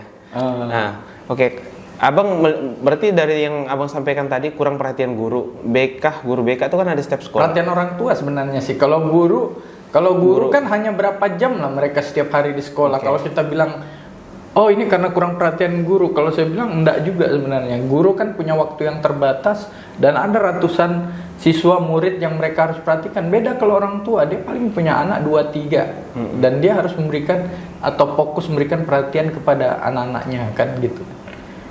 Kalau siapapun ketika dia harus menghadapi ratusan orang, mana ada bisa fokus setiap hari begitu kan untuk memperhatikan satu-satu. Kecuali Rambo. Ya. Suka nyeletuk. Rambo kenapa Bang Rambo? Ribet amat. Kenapa? Enggak ribet gitu. Emang ribet banget guru. Dalam waktunya berapa jam? 8 jam. jam. Ya 8 jam dia harus memperhatikan ratusan siswa itu. Tapi kita punya ini kan bicara soal tindak pidana yang mana anak menjadi korban. Kalau nggak salah kita punya perda kalau nggak salah waktu itu soal jam malam. Iya. Cuman waktu itu saya tanya ke Pol PP ya balik-balik lagi soal anggaran Bang. Nggak punya anggaran karena harus patroli malam segala macam. Nah kalau kita sisir lingkar malam hari, nah ini pernah kejadian nih Bang. Ini cerita ya, apa? Ini pernah kejadian. Kan itu di kafe di Lingkar. Biasa saya sering kalau mau lihat senja, ya senja gitu ya. Kalau mau lihat laut itu biasa di sana karena pinggir laut bagus Bang tempatnya. Cuman masalahnya adalah WC Bang. Jadi kalau malam kita nongkrong di sana, kalau kita kebelet mau pipis, itu terpaksa kita harus cari tempat yang agak sedikit rimbun, kencing sembarang katanya. Nah, kalau kita lihat sepanjang jalan itu memang banyak anak yang mojok bang di situ. Banyak anak yang mojok. Jadi kalau ada satu tempat yang saya berhenti itu ternyata rimbun itu bang, tinggi. Sudah buka resleting, tinggal keluarin aja bang. Ada anak pacaran pas di di semak-semak. Cuma satu kata aja, dajal, cabut. Nah kalau menurut abang perdah jam malam itu perlu dijalankan lagi Sebenarnya nggak? penting juga. Itu mungkin salah satu cara lah tindakan preventif untuk mencegah kenakalan remaja. Tapi kalau menurutku seperti tadi, bagaimana perhatian keluarga yang lebih utama. Kalau dia punya keluarga yang perhatian sama anaknya, masa ada orang tua membiarkan anaknya jalan sampai jam 9 malam, jam 10 malam, tidak jelas kemana-mana kan? Kayak gitu. Tapi perlu juga sebenarnya kalau misalnya Pol PP bisa melakukan itu lebih bagus lagi. Dulu kan pernah dinunukan tuh seperti itu. Mereka cuman ndak rutin sih, paling beberapa bulan sekali. Kadang itulah tergantung kemampuan anggaran. Dan memang di mana-mana titik-titiknya tuh kan kita tahu di mana tempat orang ngumpul-ngumpul nggak jelas itu kan. Berarti memang Pol PP harus disupport anggaran. Iya, harusnya. Oke, begitu ya. Kalau Bang Hendy, pergaulan bebas. Wah. Nah, seberapa bebas? Karena Bang Niko kan aktif di lapangan, sering nongkrong bareng anak muda. Seberapa bebas sih pergaulan anak muda dinukan? Dan bebasnya itu yang gimana gitu? Pergaulannya sangat-sangat bebas. Iya, bebasnya gimana? Sangat bebas, tapi bebas tapi tidak terpimpin atau terpimpin? Ada yang begitu, ada yang enggak, Lis. Coba jelasin dulu, Bang.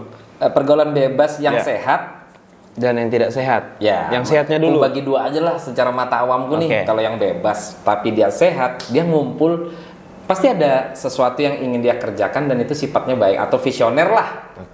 Ada juga yang bebas tapi cenderung ke arah negatif, udah pasti dia meracik komik tuh. Biasanya tuh. Coba pakai lebih sederhana yang bisa dipahami kaum yang lamban berpikir bang seperti itu. Jadi, wah, enggak bercanda. Jadi kayak bebas yang dinunukan tuh sangat bebas gitu. Tidak ada rules atau aturan yang kayak kau nanti dari rumah jarakmu 1,5 kilo aja ya. Nggak ada yang kayak gitu tuh. Jadi mereka benar-benar bebas. Nah kembali lagi nih sebenarnya circle-nya aja nih, circle pertemanan mereka ini sehat atau enggak? Ada satu aja orang ini, contoh nih berlima nih, 4 orang nih lulus dari SMA, lurus orang ini, yang satu udah melalang buana pas ketemu, dia ajarin lah tuh judi online, jadi udah berempat nih, berlima langsung kena toksiknya kan? Nah itulah pergaulan bebas tapi ke arah negatif cenderungnya, karena ada satu orang yang bisa dibilang toksik, membawa atau menggiring ke arah sana. Terus dikaitkan lagi itu baru cowok-cowok ya. Ini belum lagi yang kumpulnya cowok sama cewek nih. Memang ada cewek kadang masih ketemuin juga kalau pulang, kita kayak pulang malam dia masih ada jam 11, jam 12 malam gitu jalan apa segala macam. Pelajar tuh bang. Nggak mungkin ku stop dek sini dek lihat KTP enggak mungkin dong. Tapi kalau dari dilihat perawakan atau segala macam mungkin dia pelajar kayak gitu nah. Tapi kenapa dia bisa keluar atau tidak ya mungkin ada hal urgensi lah, atau kita kan bersifat positif Lis. Mana tahu orang tuanya nyuruh beli sampo tapi tengah malam beli bisa sampo. Jadi bisa jadi untuk stok besok pagi gitu. Tinggalnya di Pinisan beli sampo di alun-alun sambil jalan-jalan cari angin mungkin bisa jadi Lis. Angin ya. Makanya susah banget untuk bisa dibilang nunukan diatur pergaulan bebas, nggak bisa. Jakarta tumbuh kembang juga kayak gitu nah. Tapi mereka bisa menerima dan kalau aku bisa bilang kayak pemerintahnya juga jeli melihatnya lalu diwadahi seperti apa. Nah itu kembali deh skill melihat situasi dinamika sosialnya nih. Kayaknya nunukan ini pemudanya banyak di lingkar nih. Terus rawan mungkin melakukan hal-hal yang tidak senonoh. Lantas bagaimana? Bikin banyak pemuda-pemuda kreatif yang udah bikin itu gitu di alun-alun sekarang. Coba deh, alun-alun sekarang kondisinya adalah alun-alun tahun 2010 kali itu. Atau 2014, ya kan? Dulu alun-alun ngumpul banget tuh sampai mobil cuma satu jalur. Sempat hilang kan? Kembali lagi kan? Di era itu, dan sekarang mungkin bisa dibilang kopi shop mulai sepi. Dalam tanda kutip sepi itu sedikit lah kayak gitu mungkin. Nah kayak gitu tuh, jadi kayak nggak bisa dikontrol Lis. Susah banget tuh namanya pergaulan bebas. Tapi sebebas apa? Nah Sebebas apa nih bang? Sebebas apa ya? Aku belum- Tergantung lagi. Aku belum capai jawaban yang klimaks sih. Aduh, kok mengulik sekali. Aku Enggak, supaya jadi perhatian kalau di dinas sosial lagi nonton, karena tadi mereka banyak melakukan hanya sifatnya mengguraukan kewajiban, mereka paham, oh ternyata begini. Ya, berarti- fatal ini gitu anak muda di luar gitu. Asli kalau nyanda dikontrol sih sayang banget kayak gitu, banyak kejadian-kejadian kan sudah kan yang mungkin hamil di luar nikah, ya kan, terus juga bahkan belum ada yang apesnya lagi, dia hamilnya sama siapa, dia nikahnya sama siapa tuh ada kayak gitu tuh. Oke. Jadi kayak kena banget psikologisnya tuh kena banget. Lantas bagaimana seperti yang Mbak Niko bilang tadi, sudah tahu titik-titik hitam di Nunukan, pemerintah mungkin membuat program ya bahasanya di weekend lah, di malam-malamnya remaja tuh Rabu, Jumat, Sabtu atau Minggu. Itu malam apa bang? Malam ladies tuh. Aku tidak menyebut ya, mungkin seperti itu. Anda tadi. tahu titik transaksi open BO di mana bang? Aku tidak mengetahuinya. Oh, Felis. kita tanya sama Peta. Jadi memang Oke. kalau sudah jeli melihat seperti itu, monggo dibikin rulesnya lah dari mungkin yang lebih berwenang Satpol PP. Oh, di hari Rabu kita bergerak jam sekian. Cek aja tempat itu. Bagian dari upaya dokumentasikan bahwasanya udah. Kalaupun ditemukan tegurlah dia. Kalaupun dia pindah, bukan ya mudah-mudahan selesai lah kayak gitu Lis. Tapi abang dengar nggak informasi soal ternyata pelajar-pelajar itu ada yang tadi karena dia ekspektasinya tinggi terhadap sosial media, terhadap pergaulannya, sampai ternyata mereka punya semacam ada kok maminya itu bang, padahal pelajar. Abang sempat dengar itu nggak? Ini sangat-sangat bagus pertanyaannya. Ada. Tidak. Oh tidak.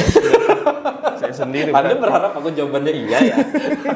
Sepertinya saya sendiri yang tahu ya. Tapi fenomena itu waktu aku masih di Tribun sekitar 2011 sampai 2013. Mungkin jejak digitalnya masih bisa dibuka. Kami pernah mewawancarai beberapa anak-anak sekolah yang jualan gitu kan. Udah Jualan apa bang? Jualan, seks bebas lah kayak gitu. Dia jualan. Oke. Nah, ketika berita itu kita angkat di media, orang tua tuh sampai protes datang ke sekolah. Kami keberatan dengan berita ini. Oh abang nyebutin anak. Iya, Nama kita anak. wawancara beberapa anak. Kita nggak mungkin sebut namanya dan Oke. sekolahnya kan. Sebut saja Mawar gitu bang maksudnya. Ya. Tapi kita wawancara. Fotonya ditampilin. Enggak lah. Kan ada Kau berharap sekali Lis orangnya malah. kan ada standar kan bagaimana pemberitaan itu. Iya. Kode etik. Nah, orang-orang tua tuh resah, khawatir enggak mungkin ada fenomena begini kan. Enggak berapa lama muncul ada yang dibunuh pacarnya, ada video porno anak sekolah dan sebagainya. Akhirnya waktu itu Pak Umboro saya ingat masih camat Nunukan, dia ngumpulkan nih forum kayak muspi kecamatan lah gitu, musyawarah pimpinan kecamatan. Oke. Nah, ada salah satu peserta waktu itu menyampaikan. Dia sampaikan begini. Kalau begini kami memang tidak heran. Karena ada tes. Ini salah satu institusi pemerintah. Ya. Ini anak-anak cewek Nunukan setiap tes susah betul dapat yang masih virgin. Waduh. Gitu loh. Dia menyampaikan di forum itu. Waduh. Jadi bilangnya kami tidak heran karena selalu ditanyakan ke kami, kok ini rata-rata sudah tidak perawan gitu kan. Yang ikut-ikut tes itu. Iya. Nah, cuma kita tidak tahu, tapi sebenarnya orang banyak tahu tentang itu. Itu tahun 2011 sampai 2013. Tidak tahu sekarang kalau sudah tobat semua. Kalau sekarang Tapi memang itu ada. Memang itu ada dan kalau kami sekarang pernah masih wawancara sih itu. bang. Nggak tahu kalau ini tahu. Karena Pura-pura aja dia tidak tahu, padahal ada itu. Padahalnya dia salah satu. Dan mereka itu seperti tadi di zaman itu mereka sudah terkoordinir. Oke. Ada maminya. Ada Ya? pemasarannya gitu. Pemasarannya. Harganya pun ada kayak katalog gitu ya. Katalog. Katalog ya. Transaksinya pakai katalog. Jadi sebenarnya kalau dari pihak ini menarik nih sebenarnya. Apa? Jadi sebenarnya yang disalahkan siapa sih sebenarnya nih? Ayo coba deh kita. Yang Apakah disalahkan apakah orang si tua. Intinya orang tua paling Intinya berperan ya, penting di udah sini. kembali ke situ aja ya. Balik ke orang tua sudah. Tapi Kalau yang ada lain nggak kan- kira-kira kasus malah orang tuanya yang nyuruh? Ayo. Bisa aja belum kan? pernah ya. Kan belum pernah Ada ya. Pemberitaan belum pernah ada. Belum pernah. Itu pasti tanpa sepengetahuan orang tuanya. Tapi kalau Nah, orang cuman rata-rata orang Bang, tuanya kan harusnya bertanya ketika anaknya pulang bawa handphone, bawa apa kan. Ada hal baru Dari yang mana dibawa. tuh uang kan? Oh iya benar. Tapi kalau orang tua yang dajal ada yang berapa Masa kasus bodoh, yang masa kemarin bodoh. enggak bang, yang dia perkosa anaknya ada. Oh, itu kejiwaannya Itu tuh dajal. sudah terganggu Itu tuh. Dajal. Lis. Oke, Ngeri. kita kocok sisa 2 kartu. Wis. Pandai dia. Kecanduan gawe dan Oke. media sosial. Kecanduan gak ada media sosial. Nah, Satu lagi bre. Yuk. abang pertama kali bangun tidur, yang abang cari apa? Wah, pertanyaan yang Sudah, Cari itu uang simpel ya, cari aja. uang kalau kita ya. Abang buka mata pertama tuh. Tidak ada dong orang yang bangun tidur langsung nyangkul. Nggak ada, pasti Iya. buka HP dulu zaman sekarang. Enggak, abang jangan ngeklaim gitu dong. Saya bangun tidur langsung doa dong. Oh, Wow. Citraan. Abang ngapain? langsung salam Maria ya. Aduh. Tapi bener nih, aku kayak bangun tidur tuh nggak tahu otomatis. Kayak nggak pernah kayak mana HP ya, nggak kayak tangan dulu tuh yang gerak tuh. Mana nih?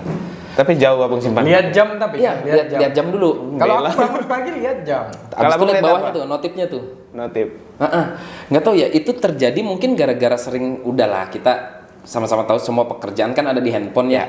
Pressure apapun itu dan kita akhirnya terbiasa, tersugesti lah otak. Jadi akhirnya itu jadi apa ya, kebiasaan-kebiasaan atau habit yang jelek sebenarnya. Tapi mau nggak mau dan dilakukan. Gini dah. Bos menuntut untuk pengerjaan sesuatu project itu cepat gitu misalnya kan. Tapi kalau kita lambat berbalas apa yang terjadi? Ya kalau aku juga iya bangun pagi pasti Lihat dulu. karena lihat grup lebih tepatnya. Lihat grup. Karena ada kewajiban berita pagi. Oh, nah kan tuntutan pekerjaan berarti Kalau kan? abang nggak mungkin. Kenapa langsung dicap? Aku tidak mungkin. Jangan-jangan hapus DM. Oh tidak, Oh, enggak. Lis. Bagus ya. Aku tidak pernah ya, gitu ya. Oke. I love you. Oke, ini Bang pertanyaan. Tadi kan bangun pagi ngecek HP. Nah, kita hidup dalam dunia digital 24 jam. Kalau ada 30 jam pasti 30 jam tuh, Bang. Tapi apakah kita benar-benar hidup atau hanya jadi bayangan algoritma? Apakah generasi muda sedang kehilangan kendali atas pikirannya sendiri? Iya. Pendapat Abang gimana? Pendapatku itu udah hukum alam dan hukum manusiawi dari dulu. Homo sapiens.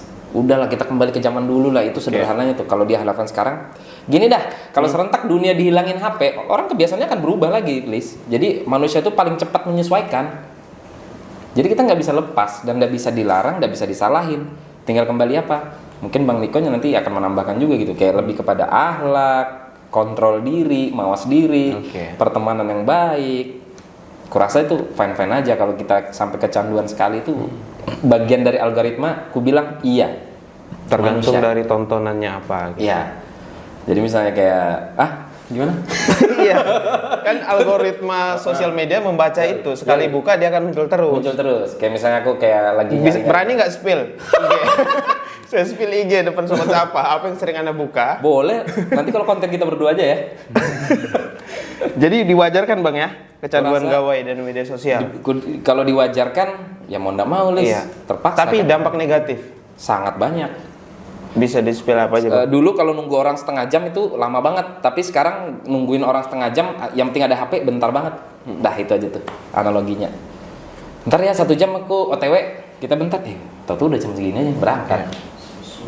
Itu. Ngeri Tapi banget. di sosial media itu kalau dibilang sampai hari ini masih banyak yang kayak cyberbullying, banyak netizen, itu mempengaruhi nggak sebenarnya? Sangat.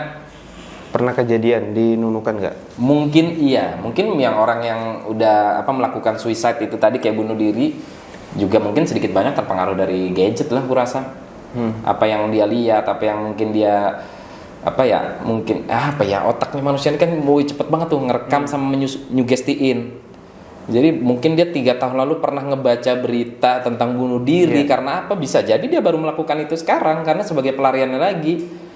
Terakhir sudah itu limit sudah dah. Iya.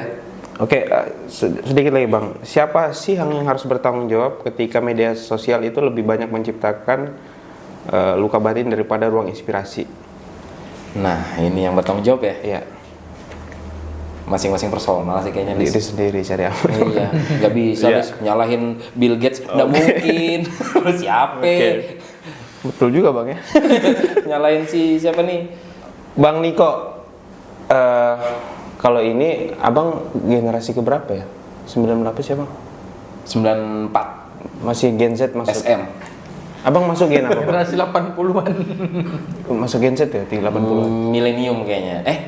Enggak ya, Apa Bang? tuh? Remajanya di tahun 2000-an nggak tuh? Iya, iya. Ya, tapi kan Abang lahirnya, bukan hitungnya lahir apa? Enggak ya? Kayaknya pergaulan deh, milenial itu beda. dia besar atau setauku kayak Di dia tahun 2000-an ya? kayak gitu. Bukan dia lahir tahun berapa? Bukan. Oh gitu. Milenial Saya kan baru tahu. 2000 kan, pas masuk 2000. Nah, 2000. itu jadi Abang masih Gen Z milenial berarti. dia.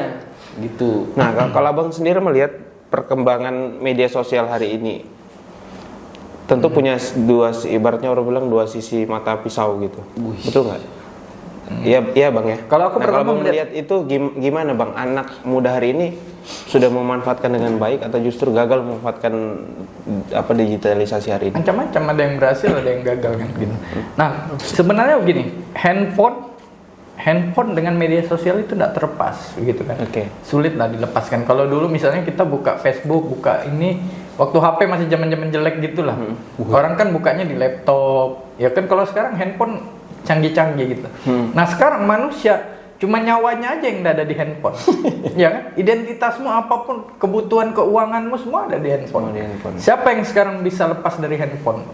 Hampir tidak ada, mungkin orang-orang tua yang inilah ya, yang umur 60-an tahun ke atas saja.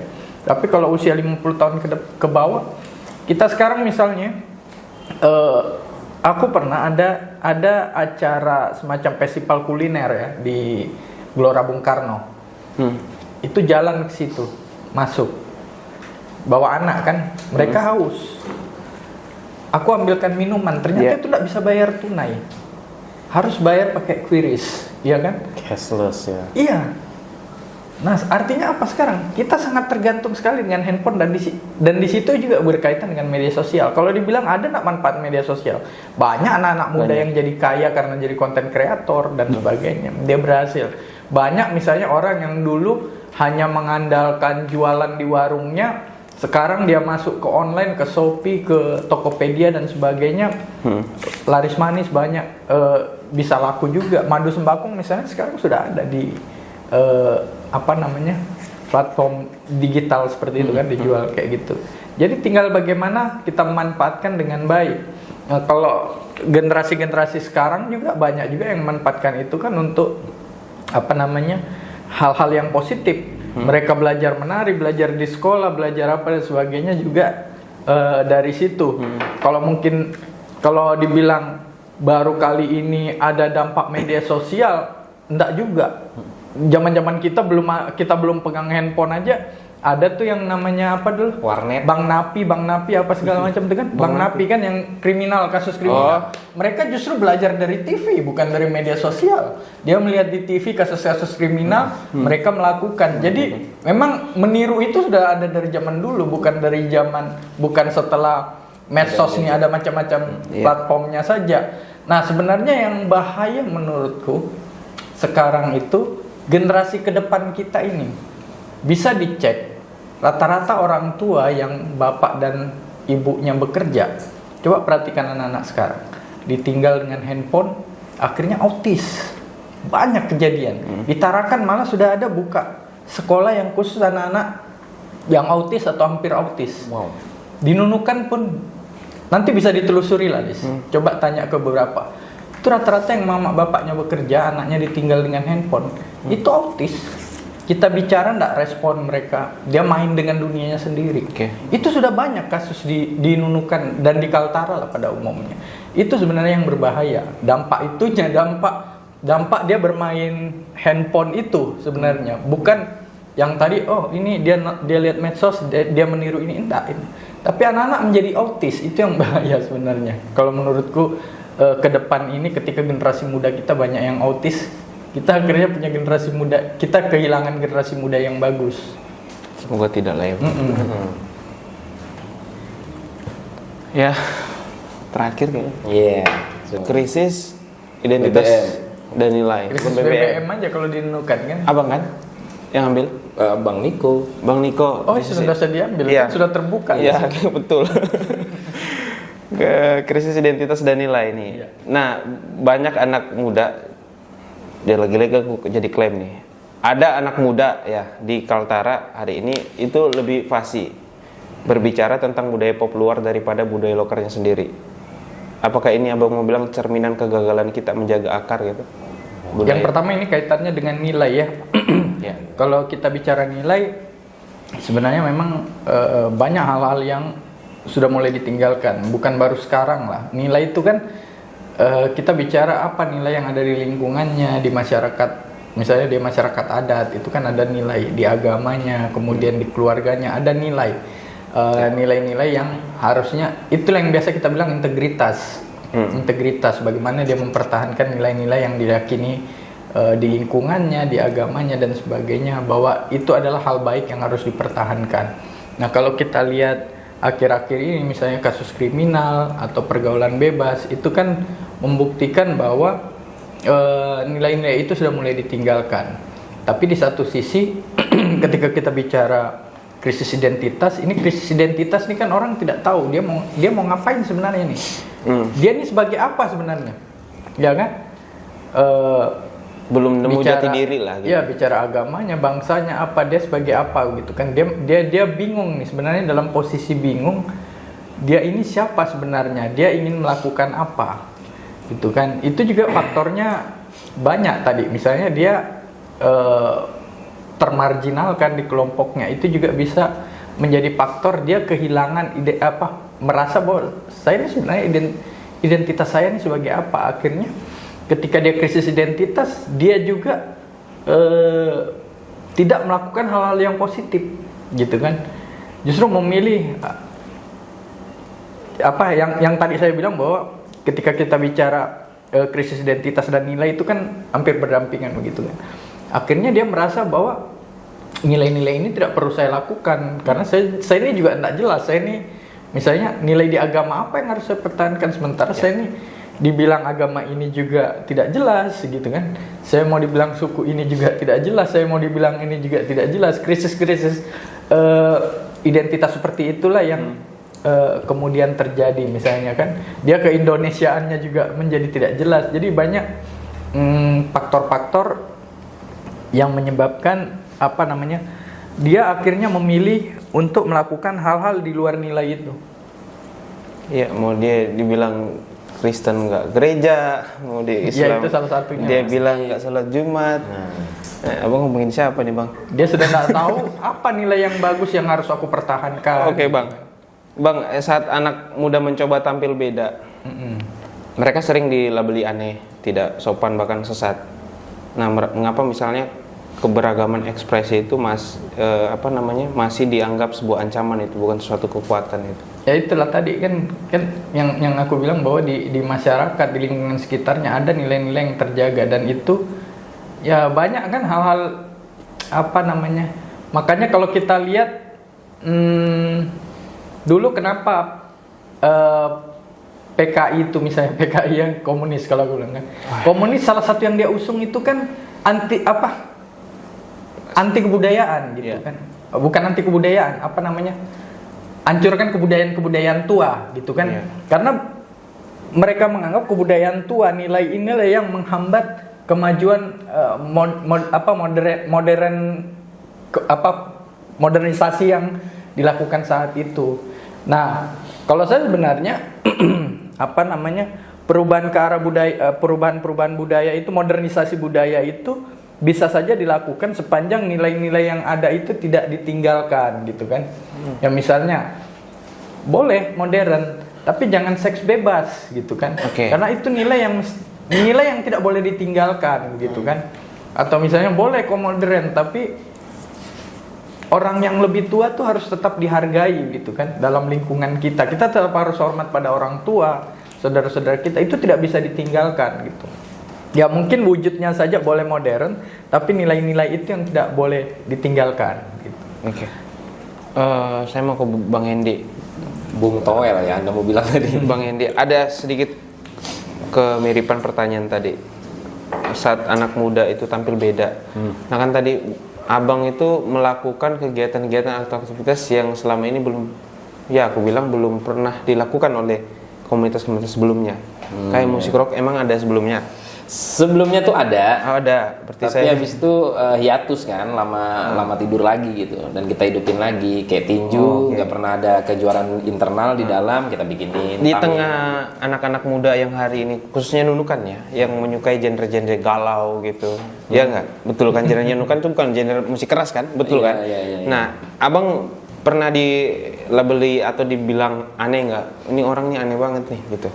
Kalau dibilang dilabelin aneh, aku belum pernah dengar dari telinga aku tuh. Oke. Tapi mungkin kalau dibilang beda, ya. Tapi orang respect, sebatas respect tuh yang kayak, ih dia berani tampil beda ya. Oh iya, dia berani membuat sesuatu yang udah lama nggak ada ya, kayak gitu. Nah kalau berangkat dari akunya, aku suka yang kayak gitu tulis. Bisa ngasih contoh ke mereka untuk berani berekspresikan diri gitu, tanpa meninggalkan nilai, kata Bang Niko tadi. Modern boleh, nilai jangan ditinggal. Jangan ditinggal. Kayak gitu, itu kuncinya tuh. Lalu kayak seperti apa ya, yang aku bilang, aku bikin Tamiya. Contoh gini dah, kemarin aku bikin pertandingan tinju juga di coffee shop di Bin Laden, disebut lagi tuh. Wah, bahantam di kafe, tapi bisa terjadi kan. Sebenarnya perang juga aku sama mentalku sendiri tuh. Waduh, banyak pertimbangan nih. Orang lagi makan dan minum asik sama keluarganya kok disuguhin kayak gitu, ternyata entertain. Nah, kayak gitu. Jadi ada sacrifice lah, pengorbanan, Lis. Karena aku sempat berpikir abang tuh aneh juga. Terima Iya. kasih. Karena Bang Niko anehnya tuh karena gini, dari semua hobi gitu, kenapa harus milih Tamiya? Tamiya itu kan permainan dulu waktu Anak-anak. Kamu kekurangan ide ya? Sebenarnya tampil yang dibilang kurang ide, boleh monggo-monggo Oke. aja gitu, karena aku Pendapat, juga Belum sasa. lagi lihat sasa yang aja. Lis. Kalau di kota tuh ada yang hobinya robot-robot, orang tua semua. tuh. Robot-robot. Robot kecil, mainan-mainan Kayaknya robot. bukan orang tua deh, Bang. Apa sih namanya tuh? Hobinya tuh? Anak umur di bawah 40 tahun. Tapi kalau koleksi nggak apa-apa bang. Iya dia main, sering apa? Gundam, kompetisi. Ya Gundam. Gundam, ya kan? Nah, Lis, jadi Iya. sebenarnya kalau mau dibilang aneh, monggo nggak popo. Tapi pasti ada orangnya. Dan ternyata itu mainan anak kecil, isinya bekumis semua, Lis. Bapak-bapak semua katanya untuk anak umur di bawah 40 tahun. Apa sih Anak di bawah tujuannya Tamiya itu dari awal apa? Asik aja, Lis. Kita nggak bisa ngerakit mobil, ya kita ngerakit yang kecil-kecil gitu buat main. Ya kenapa nggak buka bengkel aja sekalian? Banyak afiliasinya tuh. Oh, banyak. Mereka koneksinya bagus juga gitu antara motor, tembaga, baut. Boleh tuh. Karena kebetulan ada bagian dari peserta kita juga dari bengkel gitu. Jadi kalau dibilang aneh, aku setuju, Lis. Semakin aneh dinunukan itu semakin jadi Perhatian. Tapi perhatian. biasanya bang, kalau orang yang hobinya aneh-aneh itu biasanya orang-orang yang banyak uang. Dia bingung ngabisin Ya uangnya. mereka banyak uang Iya, berarti. bingung ngabisin uangnya untuk apa. Jadi aneh jadinya kan. Tapi bener, satu Tamiya aja kalau dicek di Tokped atau di Shopee ya, itu bisa cek sendirilah. Ada yang 1,6, 1,8 Miliar. juta. Oh, dong. juta. Ya dong. Makanya hobi, tapi Lis, aku Iya. nggak masalah hobi itu mahal, Lis. Kalau di mataku ya cowok nggak punya hobi itu aneh. Introvert, Lis. Iya. Tapi kalau cowok punya hobi, ini buat kaum cewek dinunukan ya, kalau nunukan kalau ada cowoknya Yang punya nggak punya hobi, yang nggak punya hobi, Iya. Tinggalkan. sadarin. Oh bukan tinggalkan. Saya harus punya hobi gitu. Dan kalau dia sudah punya hobi, tolong support. Yang aku main Tamiya ya dampingin. Tapi bisa Mending main Tamiya dong Iya. daripada main yang lain kan. Mainin apa bang? Main narkoba, jadi biarkan online. netizen yang menjawab ya kan. Kenapa harus aku? Jadi cowok ada hobi itu bagus banget. Iya. Main burung. Lomba burung, Bre, bener. Oke. Aku pernah diajak kerja sama. Yang burung pesiul ya. Iya, bapak-bapak pagi-pagi ngurusin burungnya kan. Iya.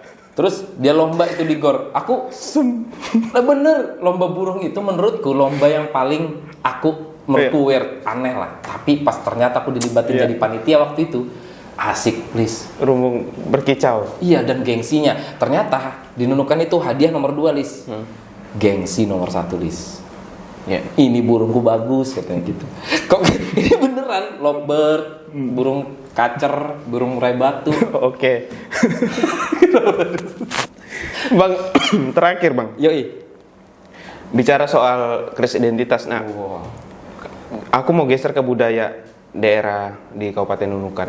Nah, apa setiap event yang abang hadiri ataupun yang pernah abang diundang ataupun yang pernah abang buat sendiri itu ada memunculkan budaya-budaya daerah. Ya kita di Nunukan ini kan memang transit ya, banyak suku-suku. Ada nggak pernah diselipkan di setiap kegiatan abang atau mungkin kegiatan-kegiatan di luar sana yang mempertontonkan budaya daerah? Gitu? Ya, kalaunya dari kami sendiri itu sebenarnya sudah mengeksplor itu gitu, dan kita memang harus wajib banget, Lis, kayak gitu menurutku. Jadi kayak dari tim, contoh misalnya bikin flyer, nggak melulu soal formal apa segala macam, ya kita kasih coraknya lulan tatibunya nunukan, itu kan udah bagian dari membawa budaya sebenarnya kan, dikonversi aja dia secara modern kayak gitu. Terus baju kepanitiaan misalnya ada corak itu juga, terus dari namanya juga kayak Debaya North Awakening. Debaya kan bahasa Tidung, asli Tidung kan artinya bersama ya. Debaya. Debaya. Apa, Bang? Iya. Membangun ya, membangun. Debaya itu membangun. Nah, kayak gitu. Itu ku ambil jadi kayak Debaya North Awakening, bersama membangun di wilayah utara kayak gitu. Jadi kayak ini mohon maaf kalau ada senior-senior atau tetua tokoh Tidung, jika ada salah saya penyampaian mungkin bisa dibenarkan, tulis aja di kolom komentar. Itu Benikin di Debaya, iya, membangun daerah. Membangun bersama daerah kayak gitu kan kalau nggak salah. Nah, yang kayak gitu-gitu tuh hal kecil tapi penting. Diserap gitu loh sama otak sama orang. Iya, apa sih artinya Debaya gitu. Mempertontonkan budaya daerah melalui tadi baju. Itu kayaknya lebih mudah itu. Iya. Ketimbang misalnya abang kan musik rocker. Coba abang buat sekali-sekali musik daerah. Rame nggak itu? Ada Tantangan penonton ya, sendiri itu challenge ya, ya. kalau dibilang susah pasti susah karena mereka juga punya pasarnya sendiri kan, kecuali nanti kita kayak bikin jingle dare kayak gitu loh, misalnya lomba membikin lagu nunukan versi rock biar jadi original soundtracknya juga boleh. Terus kayak ada challenge yang digabungin sama tradisional sih asik aja tulis kalau kayak gitu. Ya bang, titip lagi bang tuh program KNPI. Ada loh yang aku Jangan mau titip. bagi-bagi masker bang. Aduh. Ada yang aku mau titip nih. Kemarin bang lomba Tamiya ditarakan KNPI bang. Oh iya. Iya, please Keren, semoga dinunukan ada. Oh, kalau kita di Kaltara guys, bukan di Nunukan guys. bener, ya. Tapi kan bagus, lebih luas lagi bang. Iya bang. Super Mana tahu bang. Nanti aku bikin Tamiya series balap Debaya Tamiya Race series kedua. Kapan? Kolaborasi bersama KNPI. Kapan bang? Hah? Kapan? Rencana sih bulan 6. Bulan Dikit 6. lagi bang. Disepik-sepik sedikit lah bang. Lebih bagus membantu anak muda menyalurkan hobinya. Iya, tapi kembali lagi ya, jangan sampai menyalahin prosedur yang ada kayak gitu. Aku juga tipikal bukan orang maksa banget tuh, yang kayak harus banget. Terus kalau nggak disupport kita musuhin banget, enggak. Legowo aja lah. Asli nih, di sini nggak bisa dikerasin nunukan. Ngeri marketingnya jalan bang. Iya. Itu semacam ya udahlah kalau gitu. Bang Niko harus pakai hati gitu. Iya, lu ngapain dipaksa gitu kalau emang Oke. nggak support ya udah. Sobat Sapa kita tak terasa sudah sejam lebih kayaknya. Asik, Mau 2 alhamdulillah. jam kayaknya 2 jam. Aduh. Sudah nggak ada lagi. Bang, Nah, aku ini terakhir bang, statement harapan gugup aku. dari Bang Nikos sebagai pemuda di Kaltara untuk Sobat Sapa khususnya anak-anak muda. Dari tema kita dari subtema kita pertama sampai akhir. Iya. Sebenarnya aku mau bilang bahwa dunia itu berubah terus, gitu kan. Oke, berubah dinamis. Ya. budaya berubah bukan berubah sih, tapi itu akan menyesuaikan dengan perkembangan yang terjadi terus. Tapi bagaimana nilai-nilai itu kita pertahankan, gitu kan. Asik. Boleh modern, tapi tidak meninggalkan nilai budaya kita, nilai agama kita, nilai dalam keluarga kita. Yang kedua tadi bahwa pemuda ini punya potensi. Kita juga harus mengambil bagian, misalnya bagaimana melakukan pemberdayaan ekonomi, pemberdayaan di politik, pemberdayaan misalnya hal-hal yang lain, olahraga, seni dan sebagainya. Tinggal bagaimana kita proaktif mendorong itu. Ya kita pemuda sendirilah bagaimana ikut berpartisipasi mengembangkan diri. Kalau tadi Pelis bilang dilibatkan atau tidak, jangan bicara dilibatkan atau tidak, tapi bagaimana kita melibatkan diri untuk ikut bagian dalam mengambil kebijakan-kebijakan publik yang ada di daerah kita. Apakah mesti harus jadi anggota DPR atau pejabat daerah dulu? Tidak mesti. Seperti yang tadi saya bilang, kita sudah melakukan ketika kami di LSM. Kita mendorong ada perda, kita mendorong ada pergub, ada peratur SK Bupati dan sebagainya. Itu bisa kita lakukan. Jadi anak-anak muda, ayolah kita sama-sama bagaimana kita mengembangkan potensi diri kita, bagaimana kita terlibat peduli terhadap lingkungan sosial kita, terhadap daerah kita. Mungkin itu. Oke. Dari Kalau mau tambah sendiri. Bang Hendy, apa nih pesan kepada anak muda, sobat Sapa khususnya anak muda di Nunukan? Anak muda Nunukan, percayalah bahwa diri Anda adalah agen perubahan. Percaya diri dulu itu. Jadi jangan pernah berharap seseorang dan jangan pernah berharap akan bantuan dulu. Jadi kita harus bergerak dulu. Lebih baik kita iuran 10.000 satu orang tapi dikali 100 orang kita bisa bikin kegiatan daripada berharap. Tapi ini konteksnya positif ya. Jadi buat teman-teman pemuda khususnya di Nunukan, jadilah agen perubahan, mengikuti perubahan yang ada. Jangan jadi followers. Jadilah bagian dari agen perubahan. Itu aja Lis, kuncinya Lis. Agen perubahan. Nggak ada dia di atas. Oh, Bang Hendy senior. Jangan jadi junior. distributor ya, tapi agen. Agen. Bukan agen barang ya. Kayaknya ada kertas baru Bang. Jadi itu ya, jadi harus jadi agen perubahan, tidak mengenal siapa yang di atas, siapa yang di bawah, kita sama-sama agen perubahan. Oke, thank you. Cenderamata, biasa kami memberikan Wih. cenderamata. Dan Cenderamata amplop. untuk kepada amplop nanti transfer aja. Sudah Lis amplop ada 7 nih. Nomor rekening. Ini bisa dipakai di mana-mana nih. Oh, boleh lah. Iya, sah berarti kita udah masuk konten ini Terima Bang. kasih. Masih kita dapat SK. Cek dulu, terekam Ini- nggak dari awal tadi? Ini nanti ukurannya menyesuaikan aja. Dia panjang, ada pendek nanti coba nanti dicek. Tapi kayaknya Apa tuh, L? Bisa Bang? dibuka, bisa dibuka. Bang, Itu. oh, ya, ini aku XL. L lah. Ini XL. Aku suka yang gede-gede Bang. Oh, Dibuka, dibuka. lama dipakainya. Dibuka ya? Dibuka. Harus dibuka sekarang. Dibuka sekarang.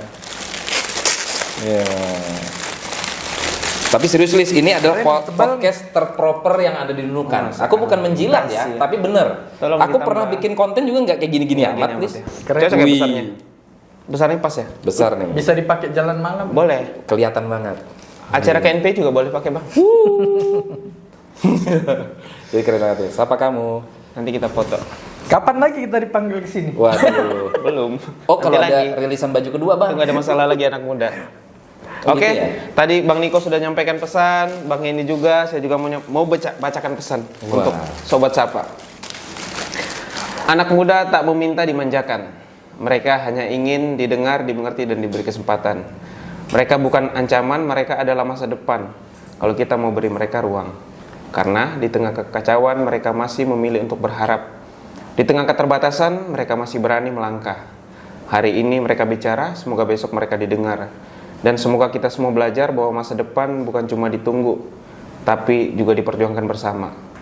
Oke, sampai jumpa di episode berikutnya, Sobat Sapa. Dan semoga bisa mengundang lagi Bang Niko, Amin ya robbal Bang alamin. Hendy. Tentu di topik yang berbeda. Wah. Terima kasih Abang, jauh-jauh dari Tanjung Terima Selor. kasih semuanya. Terima kasih. Salam apa kalau TNI ya? Langsung bawa di awal sama di akhir sih. Oke, terima kasih. Sampai jumpa, Sobat Sapa. Yoi, dadah. Ye. Sah. Sah.